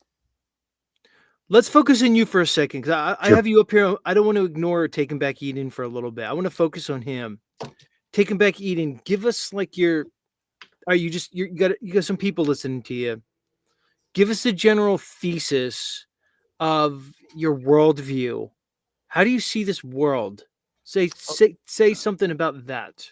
Okay, thank you for the opportunity. So I was born and raised Catholic, so I was just like pretty much everyone else, accepted the paradigm, the globe, space. I was a huge NASA fan. I would just watch their channel for spare time during my spare time back in the day. But eventually, when I saw the documentary, a funny thing happened on the way to the moon. I went to my friends and said, "Hey guys, I don't think we actually went there. What do you guys think?" And then my one friend said, "I don't even think the Earth goes around the sun." So I thought he was insane instantly. Like instantly, I thought he was insane. I want to get away from him. And I went home, did a little bit of research, and I felt terrible for even thinking about that of him, because it turns out a lot of the research indicates that Earth is the center of the universe, right, through the principle and the cosmic background radiation analysis. So from there, I stumbled across the flat Earth information. So, and then there was the three different models. There was the flat Earth society, the biblical, and then the infinite plane. So I didn't decide until I looked a little bit further. I found some anomalies. Like for instance, how come we don't have an uncut video from Earth all the way to space showing the sphere, the circle of Earth in space after $1 trillion? We don't have that evidence. So I kind of decided to go to the biblical model after a little bit of research. It seems that ancient scholars confirmed the Bible, authors, the Hebrews had a flat Earth cosmology, and that kind of lined up with the high altitude rockets and maybe perhaps humans not being able to go too far because of a potential firmament. So I kind of settled on the biblical cosmology for now, and that's where I am. And Okay, so yeah, all right, let me ask you though. sure. What do you think about this final experiment? Has it, let's say, shaken your belief in this biblical cosmology? And do we need a model to have an understanding of a level horizontal world? Great question. Do we need a model? No. I think we can build one, and I have an example of one on my channel. It's using the quantum locking. So it's basically we have a magnetic plate, and you can have superconductors rotate above. But yeah, I don't think we need a physical model. But thankfully for the flat Earth, any model we could basically make, in theory, well, I don't know about an infinite plane, but we can definitely somewhat replicate a biblical stationary Earth. Let So me that's ask you kind of like, something. sure. What do you say to people that say, "Oh, well, the globe model works perfectly and it really can't be debunked"? I would have to find out how much research they've done, because if they've done zero research, that's probably something that just anyone would say because of the programming. But if they're an experienced researcher, I would think they're just mistaken, or when you press them further, you're going to find out that statement's completely wrong, and they're going to have to change their mind just using the Socratic method. You know what I mean? All right, you made some good points. Listen, I'm going to put you in the back. I'm Okay. going to cycle some other people up. You made good points Thanks, tonight. guys. Oh, Any All the final very thoughts? best. I'll be in the back. Thank you. Blessings. Taking back Eden. So you see what I did there, Flow State? I put him in the back. You know, he made some good points and have some other people to get to. And then it's up to him if he wants to sit back there or leave, and I could bring him back up later. It's really up to him at that point. Let me ask you, man, how are you noticing with this YouTube with like numbers, subscribers, viewers? What are you seeing now in this landscape? How do you reckon that somebody should go about getting subscribers? Does one have to compromise their content to then be promoted in the algorithm? Let's take Flat Earth aside, Flow State. Just controversial topics in general tend to be suppressed unless it's something that plays into the dialectic that they seem to be promoting on these platforms. What do you think's a good method? Is it collaboration? Is it just persistence? What is it? So for me, Flow State, I don't know what I did at the beginning of the channel, but somehow it's been cursed from the get-go. And so basically every sub I've got on Flow State, I've had to go out, find on someone else's channel with a collaboration, and then bring them back manually. So yeah, collaborations and just networking, I suppose, bouncing around to other people's panels and shit like I'm doing right now. That's really been the bread and butter of me growing my channels. I started a second channel, the Powdered Dusty, because Flow State keeps getting rejected for monetization. Powdered Dusty did not, so I'm monetized on that one. And So this let me one, ask you something. Did you Sure. start it under a completely different Google account? entirely different Google account. Yeah. That's what you got to do. You can't just make a second channel on that account. You got to come in a different identity.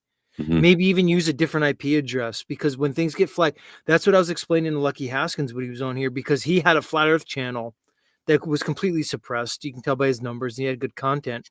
And now he wants to switch to mainly music channel.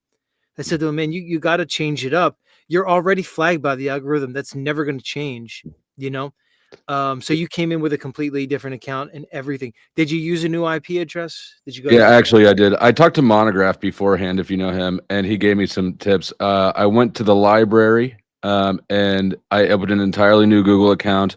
I did it at the beginning of the month, and then I let it sit for, I don't remember, a week or 10 days or so. Before then, I accessed it from my devices. So that's what he said to do. Set it up on a different IP. They do whatever the scans are that Google does. He said they do it at the beginning of the month. So let a cycle of scanning go through so that it recognizes the new thing. It's not tied to my old IPs. And then after that, then log in from my devices, and it will see me not as the owner, but as an admin. Interesting. What do you find yourself focusing on lately? Like, what are topics of interest? What is your audience into? Jesus, just about everything. All conversations tend to always follow politics to a large degree. Even though I don't consider myself particularly political. I think it's all a show. I do get into a lot of economic discussions. There's certain topics that I have a bent towards. Economics is one. Legalizing drugs is another one. Things in that vein. Spent quite a while the other night talking about rigged football games, showing people some of Jake the Asshole, some of his stuff. Right, Jake's way into that. Yeah, he's great on that stuff. He is. All right, Flow State, I want to get to some other guests. Come up, man. It's always good talking to you, Right man. on. And Thanks for having me up. Maybe I'll come check you out on the Powdered Dusty, dude. I got to subscribe to your second channel. I Right wonder on. why I haven't been seeing much of your stuff. All right, thanks for having me up. Salute to the chat. All right, big dog. Nachiketa, welcome to the stream. Notch. Yo. Hey, how's it going? Notch, All I'm getting right. some breaking news that I need to verify. Hold on, let me check this out. Austin has a stream scheduled for 10 p.m. entitled "The Earth is Not Flat After All." Do you think this Yeah, is clickbait, or do you think he's doing a flip? yeah, I don't know because like one of the things I wanted to come up and tell you about, like in my Slandergate video, one of the last things that was shown there is about Will Duffy. I asked him about like the TFE, and basically I asked him, hey, like, if do you have to accept the premise of the 24-hour sun, yada yada yada, and he said no, you can be insane if you want. And then he goes on to say that he predicts, and this is before Jaren flipped. This is before Jaren flipped. Will Duffy said that he predicts either one or both of them will do a globe flip. That's what Will Duffy said. So, like, how the fuck? I mean, he's been right about just about everything thus far. So, how did Will Duffy knew, like as you did, that that Jaren was going to do a globe flip? So, and maybe who knows? Witsit may not be too far behind, right? All right, so let me bring this up so people can see. What is this picture that he has? It's this is unbelievable. Let me bring this up for my audience. Now, I don't want to jump the gun. This could be clickbait. Notch, do we stay here for his stream or do we just this is nuts. Why not? I mean, like, I just came from running, so that's why I got like fucking headband on and stuff like that. But like, I'll fucking listen to this. So everybody who's here, Austin Witsit has his next stream titled "The Earth is Not Flat After All." Notch, I'm gonna say that this is clickbait. I'm not gonna just jump on and say, I'm gonna say this is clickbait for his audience. Yeah, yeah. But look at that face. I mean, like he's got the suave, suave thing going on over there. What is going on with this look that this guy has? What is that supposed to be? Why can't I zoom in on this? What's going on? Why can't I zoom in? Maybe if I come back. Is he joking? Is this that's a complete Zoolander? I'm going to zoom in on it if y'all can see on it. What is that? That's blue steel if I ever saw one. He trimmed his beard down. This is the look you would give if you were going to flip and you're going to be a complete sellout. Like you get the glam up and then you come out with this picture. What is that? He's like shirtless with that jacket on. I mean, that's like that's pretty cool. Is that cashmere? You get Chad Witsit, yeah. I want to know the fabric. What's going on with that fabric? Austin, don't put that in the dryer. That'll shrink no matter what. Oh my God. This is crazy. Look, I'm just going to say this is clickbait. I'm going to call it here because if he's going to flip, I don't think he's going to do it in such a crazy way. And I think he's just playing on this whole Jaren thing. Let's hope. I mean, let's hope. All right. Nothing would surprise me though. Nothing would fucking surprise me. I mean, like it's just craziness going on constantly, and I'm just been like, all right, like this is getting too crazy for all my, for my taste even. All right, Notch. So what's it aside? Okay, let's talk about Jaren. I know you watched his stream, his latest one. Entitled 8 Easy Facts That Falsify the Flat Earth. I don't know how much of my stream you saw earlier. It doesn't matter. You watched Jaren's stream. Few things. One, all of his facts were optical observations. He talked nothing about the physical world. That's the first thing. The second thing is, I thought for months and months he told you and I that basically this was some type of, mutually exclusive observation that would finally solve his false binary, meaning to say he gave equal credit to the flat earth and the globe, basically saying like it was a push and you couldn't prove either of them.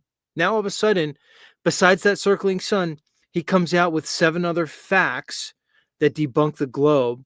All he basically did was remix everything he's heard presented to him from globies over the last 10 years. Now it seems like he's presenting himself to be the #1 anti-flat earther, because he has all the flat earth talking points. I think Jaren is poised to make a big push. Whether or not he's compromised, one can only conjecture. I think for sure that he is. That's my opinion. whether they just gave him bags of money in a back room, or they promised him something, or he just simply knows he's going to be promoted now based on his position as the cultish, basically flat earth content creator that came to his senses and realized that he was wrong. What's your take on it? Is he just completely compromised?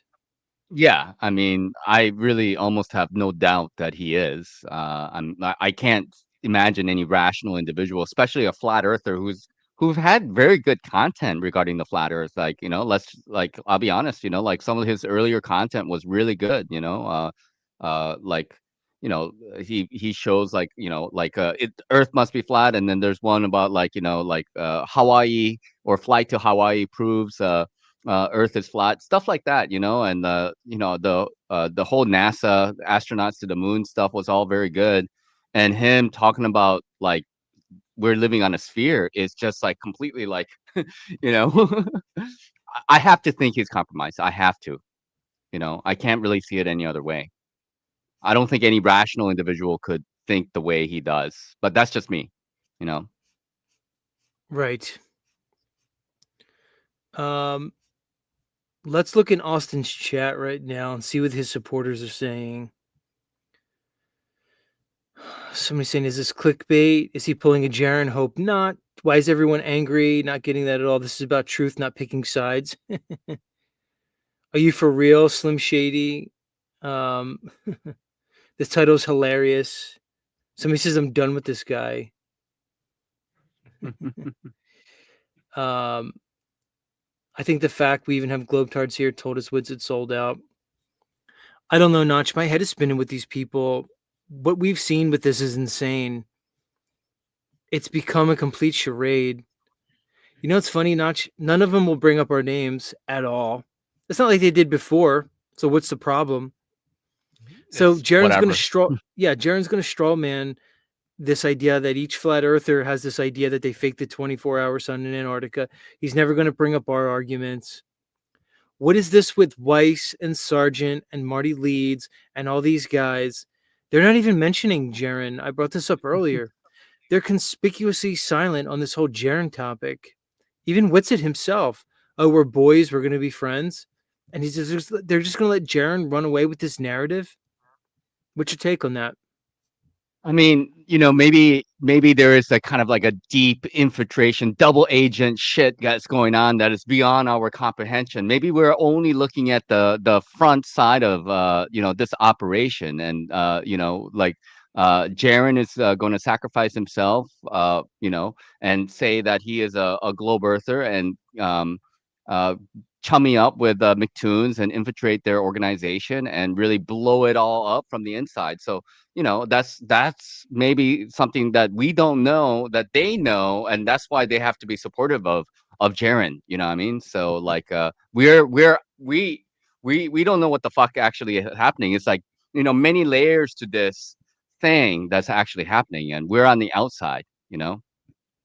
Right, yeah, it could be that. And then you have Weiss basically saying that the sun was faked using a laser plasma beam because of reasons, no evidence whatsoever. They've completely jumped the shark. At this point, I have to think this is intentional with these people. Whitsitt coming out, even if this is clickbait, this is completely against his character. He's not Z, okay? He doesn't have like a funny show where he does characters and plays like, I don't know, games and stuff.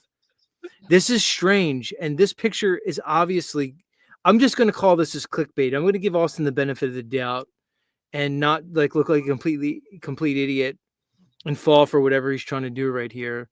But this is too much. I got to take this off the screen. I can't even look at it. I'll hit the wrong button. Yeah, we're gonna have to definitely break that down. I'm sure. I mean, there's just too much. There's too much to talk about. I mean, there's always some kind of drama, something new. Everybody just wants more content. Like whatever that you need to do to get more content, that's like part of the thing that's actually happening. Okay, like let's make it next level crazy. I'm a geocentrist, but I'm a flat earther, but we're circling around the sun now, actually.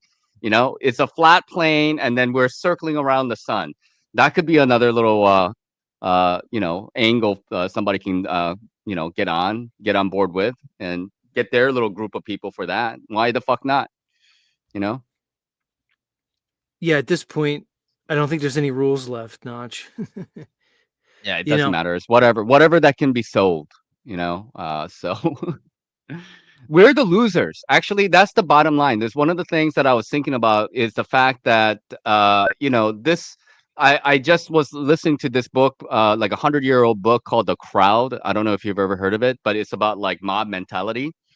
And you know, it's basically, you know, you have certain like charismatic personality types, and people get behind them, and they get like really crazy because like they don't have any individual thought, you know. So like the mob, with a collective mob mentality, like the crowd, you know, they're like ready to attack, you know, they go on to the basic instincts of things, you know. And actually, it's like the whole idea of like creating a cult and being a cult leader and all this kind of stuff, like that's how you get ahead in life. And if you don't really get on board with that, like you don't really know what the fuck you're doing on in this, like, you know, metaverse type of space. You got to create a cult of personality, do the parasocial thing, start networking, you know, figure out whom you can trust and whom that you cannot, make examples out of people, you know, like tell them that they're disgusting and gross, you know, that individual, stuff like that. And then everybody falls in line, right? Once they fall in line, and then you got to, it's all good to go after that. So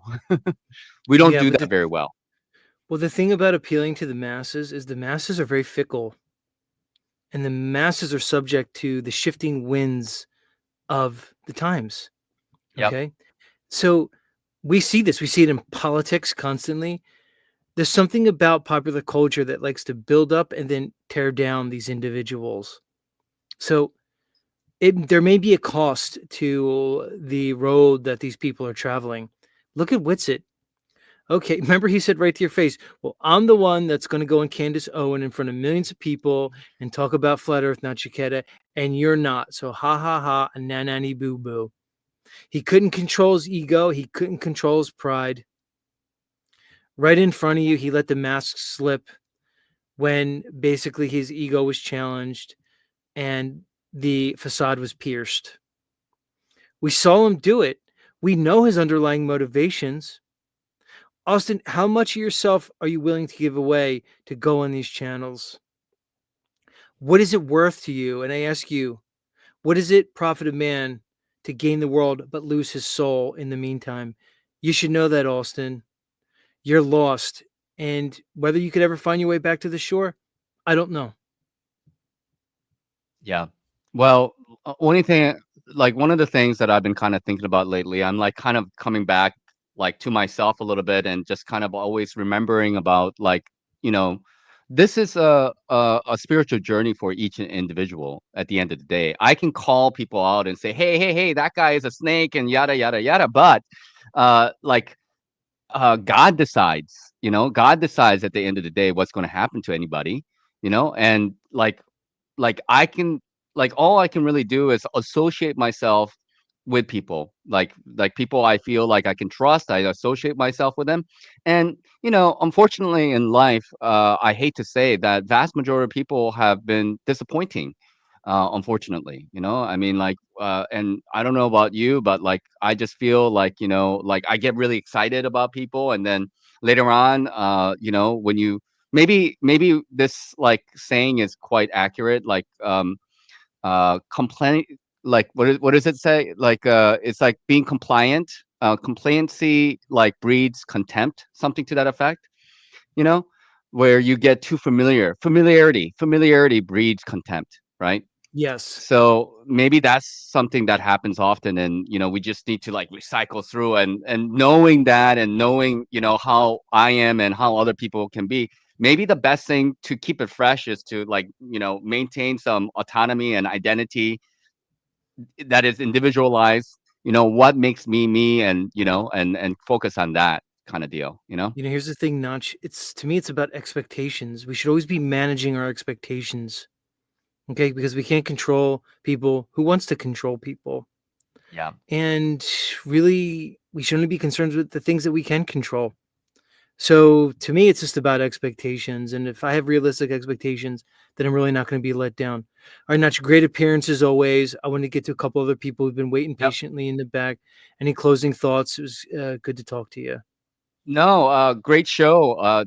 It's been fantastic to hear, Norabella and also Lucky Haskins and some new individuals. So it's great to see that people are willing to come up and shoot the shit. So take care, man. Thanks. Much love. Thanks, Nach. Nach, everybody.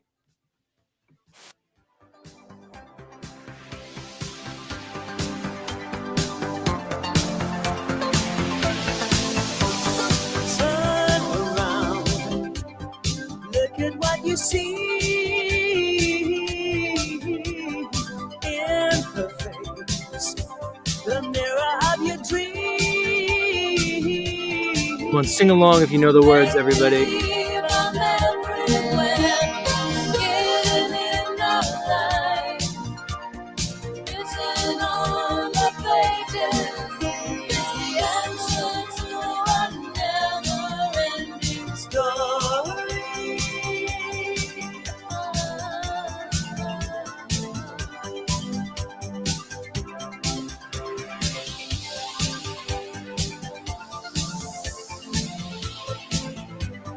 Reach the stars, fly a fantasy,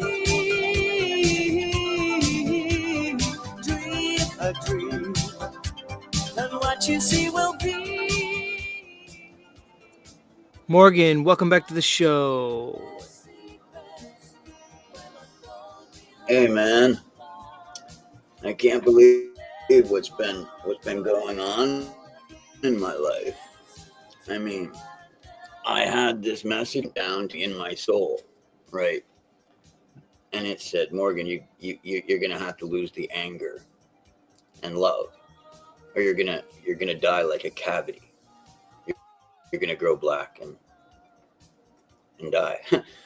And I was like, but God, I really feed off hate. And he's like, it's time for it to go. So I've been placing my faith totally in love and praying for my enemies and realizing that doesn't mean that I love what they do, but meaning that my actual vibration that I put out there when I'm hating, it's hate. And for me to invite other people to hate, hey, come to my hate. It's like, aren't you the guy that talks about God and love? Yeah. Okay, so you're a hypocrite. Yeah. So I've said to God, the anger and the hate in me is no longer allowed in me. And we're going to burn that with, like I ask for that inside myself. And I've actually been reaping the dividends of that, because it's not by my power that I make things happen. I trust that the God that gave me life in the first place has it. And I only need to focus inward on what I'm doing inside and working on that. And I don't need to worry about the rest. How am I behaving? Not what that other guy did. And I really have been trying to get other people to do what I want by showing them how evil I can be. Or say, hey, look, I'm willing to do this horrible, horrible thing in God's name if everyone doesn't do what I want. And I think for a little while I thought that I got power out of that, and I didn't. But the whole time I continued to love and continued to seek love, and that's where I've gotten to. It's out of fear that I was hating, keeping people at an arm's length, or any of it. And with the love, I've gained the ability to speak to people. I've gained the ability to people that I couldn't communicate with because I hated them. I all of a sudden was able to speak with them, and then my music started taking on a little bit of a flow too. Well, but Morgan, that's really where it's at. Morgan, would you like to play a song for us? Would you like to play a song for us? I would. I'd like place, Yeah, this so place here's of what I want music. you to. So one day, Hold on. yeah, because my guitar's in tune. All right, so listen, we're going to be wrapping the show up in a few moments. I'm going to put you in the back, and I'll bring you up, and you can play us out. Okay? Hold on, I'm going to bring you back up in a little bit. You got it? Okay. Sounds good, my friend. There, welcome back up. How's it going? Hey, man. No, listen, I just wanted to come up and say you were right. I apologize. Maybe the first appearance I had with you was with you, and maybe Notch was there, but Jake was there too. And I was laughing at the idea of Jaren doing what he's doing right now. Like, I'm amazed, but not really after everything that's been happening, you know. Well, here's the thing. I don't blame you, Vera, but you know that I called this from the beginning, and you were one of the people. Now, you weren't rude about it, but you laughed when I said it, and you couldn't believe, you were incredulous to this idea that Jaren would flip. And here we are. He did a complete globe flip. He said today in his last stream that the Earth is rotating 1,000 miles at the equator, and it's no big deal that we don't feel it. He's a complete globey. Everything I said came true. And I give you credit for coming up here and admitting your mistake when you laughed at me, because so many people who chided me, who derided me for the last 8 months, so many people do not have the same morality that you have to come up here and admit that they were wrong. These other content creators won't even speak my name when I was the one who called this from the beginning. They're all tucking tail and running. They're hiding their heads in the sand. Let me ask you, were you a Jaren supporter at one point? And what's it like for you to watch Jaren do such a crazy move and pull this scumball thing that he's doing as he sells us all out? I was never like really like a supporter. I was subscribed to him and I watched some of his videos, but just like from the beginning when I started watching his first videos and just his demeanor and his style, kind of, I don't know, it's just the energy, I guess, from the guy is kind of, I don't know, I just get the feeling like if you compare like Witsit and Jaren, I'm sure Witsit was the nice ginger boy at school, who was maybe being bullied, and just a really nice kid. He was raised well. And Jaren was probably the bully type, at school. Because, he's got a big dick. So he's got the confidence to, bully other kids. No, I don't know. Just that's just the feeling I get from the guy. But yeah, I've watched Witsit's content a lot more than Jaren's, and I could still watch. It's like I'm curious to see what Witsit's gonna stream about now, and what he's gonna say. But regardless, I can still watch some of Witsit's old streams. If I ever want to make a presentation on flat Earth, Witsit still got some good content out there and good explanations and good arguments, and I can use the good stuff and ignore his other stupidity. That's a fair point. I released a video this morning where I critiqued Witsit's appearance on Tim Pool, and my critique is basically this. Yeah, when he sticks to the fundamentals of the topic, of course, he can present it very well. A lot of flat earthers can present it very well. He's very practiced in doing so. What my biggest contention is when he goes off on his unsupported theories, like electrostatics, like when he starts talking about the flower of life pattern and the ergonomics and engineering behind satellites, saying they use inertial coordinates and things. So that's my biggest issue with the guy is now he's off on his own theories and people start to associate them with all of us. And he seems very calcified and recalcitrant in his positions, meaning to say, when the upward vector is brought up to Witsit, he dismisses it outright. And on Tim Pool, he called it an insane straw man. Yet he's going to push his completely unevidenced theories on electrostatics while he's doing so. Because these are some of the problems I have with Witsit. But yeah, overall, okay, yeah, the guy could make arguments, but I do think he's kind of lost the plot a little bit, like Nachiketa was mentioning. You know, where it's becoming more about them and their presentation, and really about their own self-aggrandizement. And I don't think it's going to be good for them in the long term. Really, they may see some short-term benefit, but in the end, I think it's not going to work out for them, because I don't think people who are charlatans and grifters really benefit in the long term. Look, I got to wrap this up because what's is going to start soon, and I know people are going to want to watch it. So, any closing? Been a pleasure, man. Keep up the good work. Take care. Thanks, man, and appreciate you hanging out and waiting to come up. That's Vera, everybody. So, all right, y'all. All right, Morgan, hold on. I'm going to bring you up in a second. That'll bring us to the end of our journey tonight, to the end of another Z show. And as they say, of course, parting is such sweet sorrow. We know that, but we also know absence makes the heart grow fonder. So try not to miss me until I see you again. And to play us out, this is one Mr. Morgan coming at us from the Great White North. Morgan, the stage is yours. Much love, everybody. See you next time.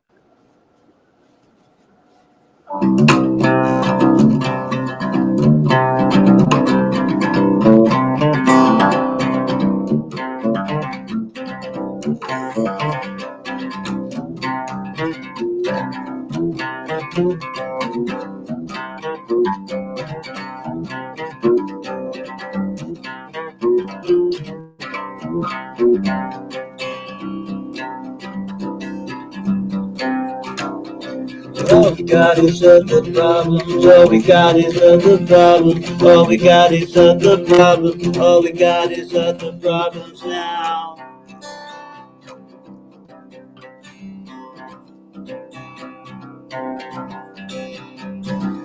All we got is other bottles. All we got is empty bottles. All we got is empty bottles now.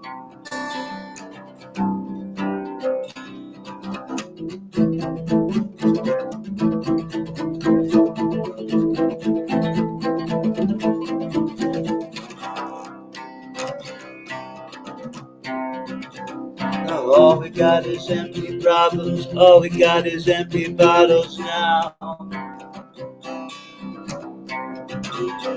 All we got is empty problems. All we got is empty bottles now.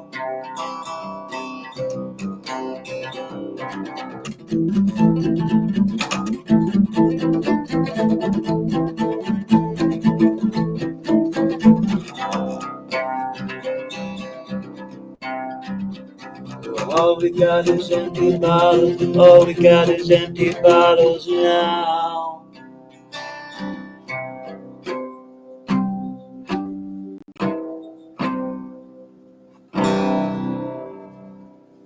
Thanks, man. Come to my site. I do whole concerts there now. Thanks, Z. Found out loving's the key, man.